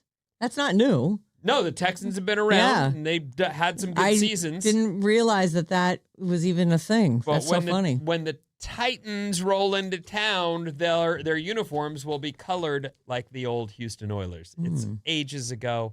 It's nonsense I got caught up in, and I'm sorry I just took you down that road. I like A bride Oh, was in the middle of her wedding. listen up, Bobby. Is this what not to do at your wedding? That's what not to do at your Okay. wedding. Oh, perfect timing. Have you ever been to a wedding where something caused it to unexpectedly stop in the middle? Oh, this is my biggest fear. Did someone faint?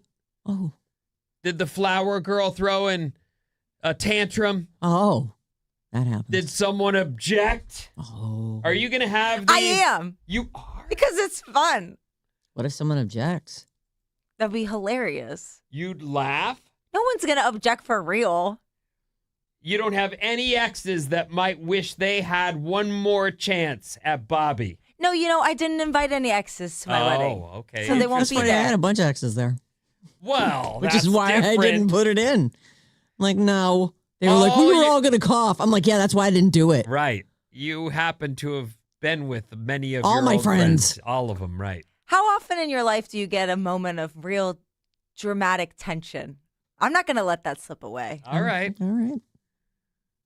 If there's What anyone would you here, do if someone said, if it was a lady and she objected because she Ooh. wants your Susan. man? Oh. Oh, that never occurred to It you. didn't occur to It's all about her. Come on. That tracks.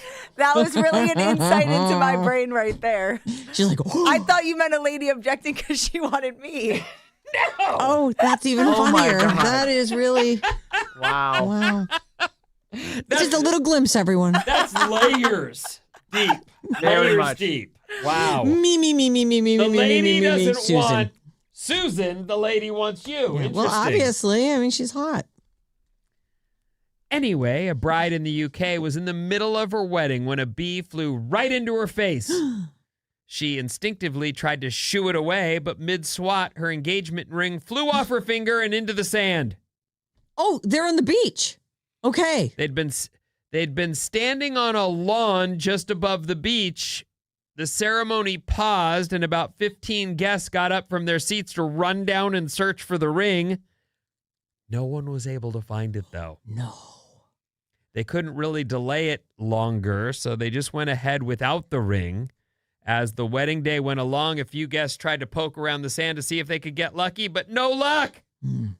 Someone decided to call a local metal detectorist. Oh, are they listed in the yellow pages? I don't know. I have, since I'm a little boy, I have encountered the metal detector beach people. Yeah. I was actually thinking, just look up and down the beach. You might be able to find one there. We don't even have nearly the number of them here that we had in Orange County where I grew up. They were all over the place in the early morning hours looking for, I don't know, a Rolex. Who knows? Who knows what somebody took off to go into the water and left behind. But I didn't know you could search up a metal detectorist. They did. And he got to work on the beach. It took him 10 minutes. Oh. And he found the ring. By then, the wedding party was in the middle of the reception, and they were about to carve into the cake. That's when two guests came in, quieted the room, and said, "We found the ring!" Dun, dun, dun, dun, dun, dun. Did they get the first bite of cake? As a It doesn't reward? say that they got the cake in advance of others. The bride and groom got emotional, thanked the guy who found it, Oh, and the wedding went on as planned. that's Yay! lovely. That'd be fun. That's like a little adventure, like a mid-wedding adventure. Yeah, it has a happy ending. Do you think you don't take it as a sign, right? When the ring flies off. Was this the engagement ring? Or this Yeah. was okay. I don't take that as a sign. I think people take too many things as signs. I think you have to not take anything that happens that day as a sign. Things are bound to go wrong. You've got, and that is just typical, right? Yeah. It's a lot to coordinate. Don't worry. If you're looking for signs to stop, Just stop. Right. Like, that's really not the way. That's Right. great advice. Yeah. He's full of it, isn't he? I am. He's so full of it. wise. You are full of it. Full of it. Our text number is 800-400-3697, and Matt the Ripper is on the show. Hey, Matt the Ripper. I like it better than Gator. Let's see here. Or Trip. 707. I expect Bob to object at her own wedding. Yeah, no kidding. If I need to. Don't put it past her. Our friends, our girlfriends, broke her hip, dislocated her hip on the dance floor at the wedding. Ambulance, fire truck had to come. Pretty exciting. Well, at least that's not mid-ceremony, you know. I'd rather something bad happen during the ceremony than during the party. 650. When my husband and I got married, I was actually very worried that his crazy ex was going to show up and crash the wedding. Thankfully, she didn't. Oh, that's good. That's Oh, Danielle. he has a crazy ex. Danielle in Livermore. I mean, what a compliment, though, that you're marrying someone that That's a crazy ex. that someone might that we would show up to a and interrupt a wedding for. You really he made picked someone one. so crazy. She's off her rocker now. Oh. I mean, the dedication is good. All right. I don't know why everything sucks in August, but I'm having a hard time even putting a whole game together here for these. What? From the days of the today on this day in history. It's Oh, like, I see. I don't know. And a lot of them are kind of depressing. There's a lot of World War II stuff. Oh. Like Hiroshima was yesterday. I'm like, I'm not doing that. Hiroshima. Never mind. I've never heard it said like that. Oh, Hiroshima? Yeah. Yeah. I don't know how to say it. No, don't worry. I at least know what that is. Okay, thank God. I was like, uh-oh. Do we have to explain about World War II to her? So we're gonna do How Old Is That Guy? And it's gonna suck. I mean, I'm just putting it out there. Vinny, you're first. Way to sell it on a Friday. You're welcome. usually does. So you stop it. You set me up. It's usually so fun. You put it right there for me. I was being nice. I wasn't going to say anything. David Duchovny, how old's that guy? Fox Mulder on the Who's X-Files. that? Oh. Oh my God. 68. I'll say 65. 69. He's 66. So was that you, Maddie? You That say was 65? me. All right. Maddie, you're up first on this one. How old is Charlize Theron? How old's that guy? She looks so incredible in The Odyssey. It takes your head clean off. 52. I think Is she Helen of Troy? No. No. Who is she? She's She's not the wife. Calypso. Oh. Yeah, Oh, she's okay. the witchy woman on the island. That, Oh, that's nice. yeah. Okay. I'm The not siren? normal. Like I normally wouldn't go after. Well, I like all the ladies, but she's one of the most beautiful women in the history of the world. Like I've seen pictures of her where I just go, "What? How do you?" I remember seeing like the trailer for, I think she was in Mulholland Drive. Is that the one that she's in? I think so. And I saw the trailer and I saw her face go by as she's sort of like in a tussle with somebody else. I'm like, who was that? Like, never seen her before. Well, she's in the posters. Like I don't know if it's perfume or makeup or whatever, but if you walk through a mall, she's usually repping some company. And you just look at the pictures and you go, Jesus Christ. Perfection. How do you get through life and And she maintain smokes that? weed out of an apple. I was going to say. I love it. I'm like, she She's a full goes home and package. she's like, I'm just going to hit this apple bong I've made for myself. Okay, so how old is she, Maddie? I said 52. 52. What do you think, Bob? 55. What do you think, then? 49. She is 51. That's another point for Maddie. Woo, woo. Gator. How about Bruce Dickinson? The singer of Iron Maiden. Do it. Exactly. How old's that guy, Bob? How old is Bruce Dickinson? Long time singer of Iron Maiden. 70. 70. What do you Gonna think, die. Vin? If you're gonna die. You're gonna die. If you're gonna. Sorry. What was the question again? It was how old is Bruce Dickinson? Oh, it's the God, same question I love every him so much. every time. I'm going to say Bruce Dickinson is 65. 65. What do you think, Maddie? What did Bob say? She said 70. I'll say 71. He is 68, and that makes Bob the winner of that point. How old is the guy who plays Jigsaw in the Saw movies? His name is Tobin Bell. I could have sworn he passed away. But maybe that was only in the movies. Who knows this guy? Well, if you saw the Saw movies. They were very popular. They're great. But I gotta say, I'm gonna say something. This age is surprising. 27. Okay, that you would have been 7 when you did the first one. Then I don't know. Okay. I'm just trying to guess. All right, Bob. So Vinny, you went first, and you say he's 27. Yes. What do you think, Maddie? I'll say 49. 60. He's 84, and that's Oh a my point. God. That's a point for Bob. How can he be 84? That would have made him like, I don't know, 70 when the first one got made. Or maybe there's just so many, and I have What's lost wrong count. with that? Isn't he That wearing a is mask? old. The first Yeah. one's 20 years old. Oh, so Oh, he's wait, like, no. Even older. Oh, The third one's 20 years old. all right. Right great. now we're tied 2-2. Maddie and Bob. How Am about? I in it? I'm well, not in you it. don't have any points yet, but Oh, I boy. suppose if you Oh, got one man. exact, then Not even you one could be in it. point? All right. Not even take one. It easy.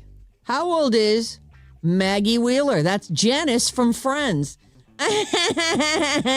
Chandler. Who's first? Maddie's first. Oh, okay, me. I will say she is 55. 55. Oh, Gator, you're way, way low. Well, hold on. Bob's next. Our love, it's like movie love. She hands left. Oh. 60. She's 60. All right. What do you think? 61. She's 65. That's Wow. a point for you, Vinny. You're on the board. Good job, baby. Woo! Here's our final one. How old is Wayne Knight? Newman. Oh, that is. These are great ones today. What are Yeah. you talking about? But that's it, though. If this ends in a tie, we're screwed. Jerry's nemesis, Newman. Yeah. How old is he? Bob. Newman. Bob. And also the bad guy on Jurassic Park. Oh, yeah. That's right. 70. All right. What do you think, Vinny? I'm going to say he's 69. I will go 71. He's exactly 71. And Maddie is on the show with 4 points. Oh. Bob Wait, we with need two- a new song. Matt the Ripper. Oh, wait. This is one that was made a while ago. Well, let's hear it. Sounds like AI.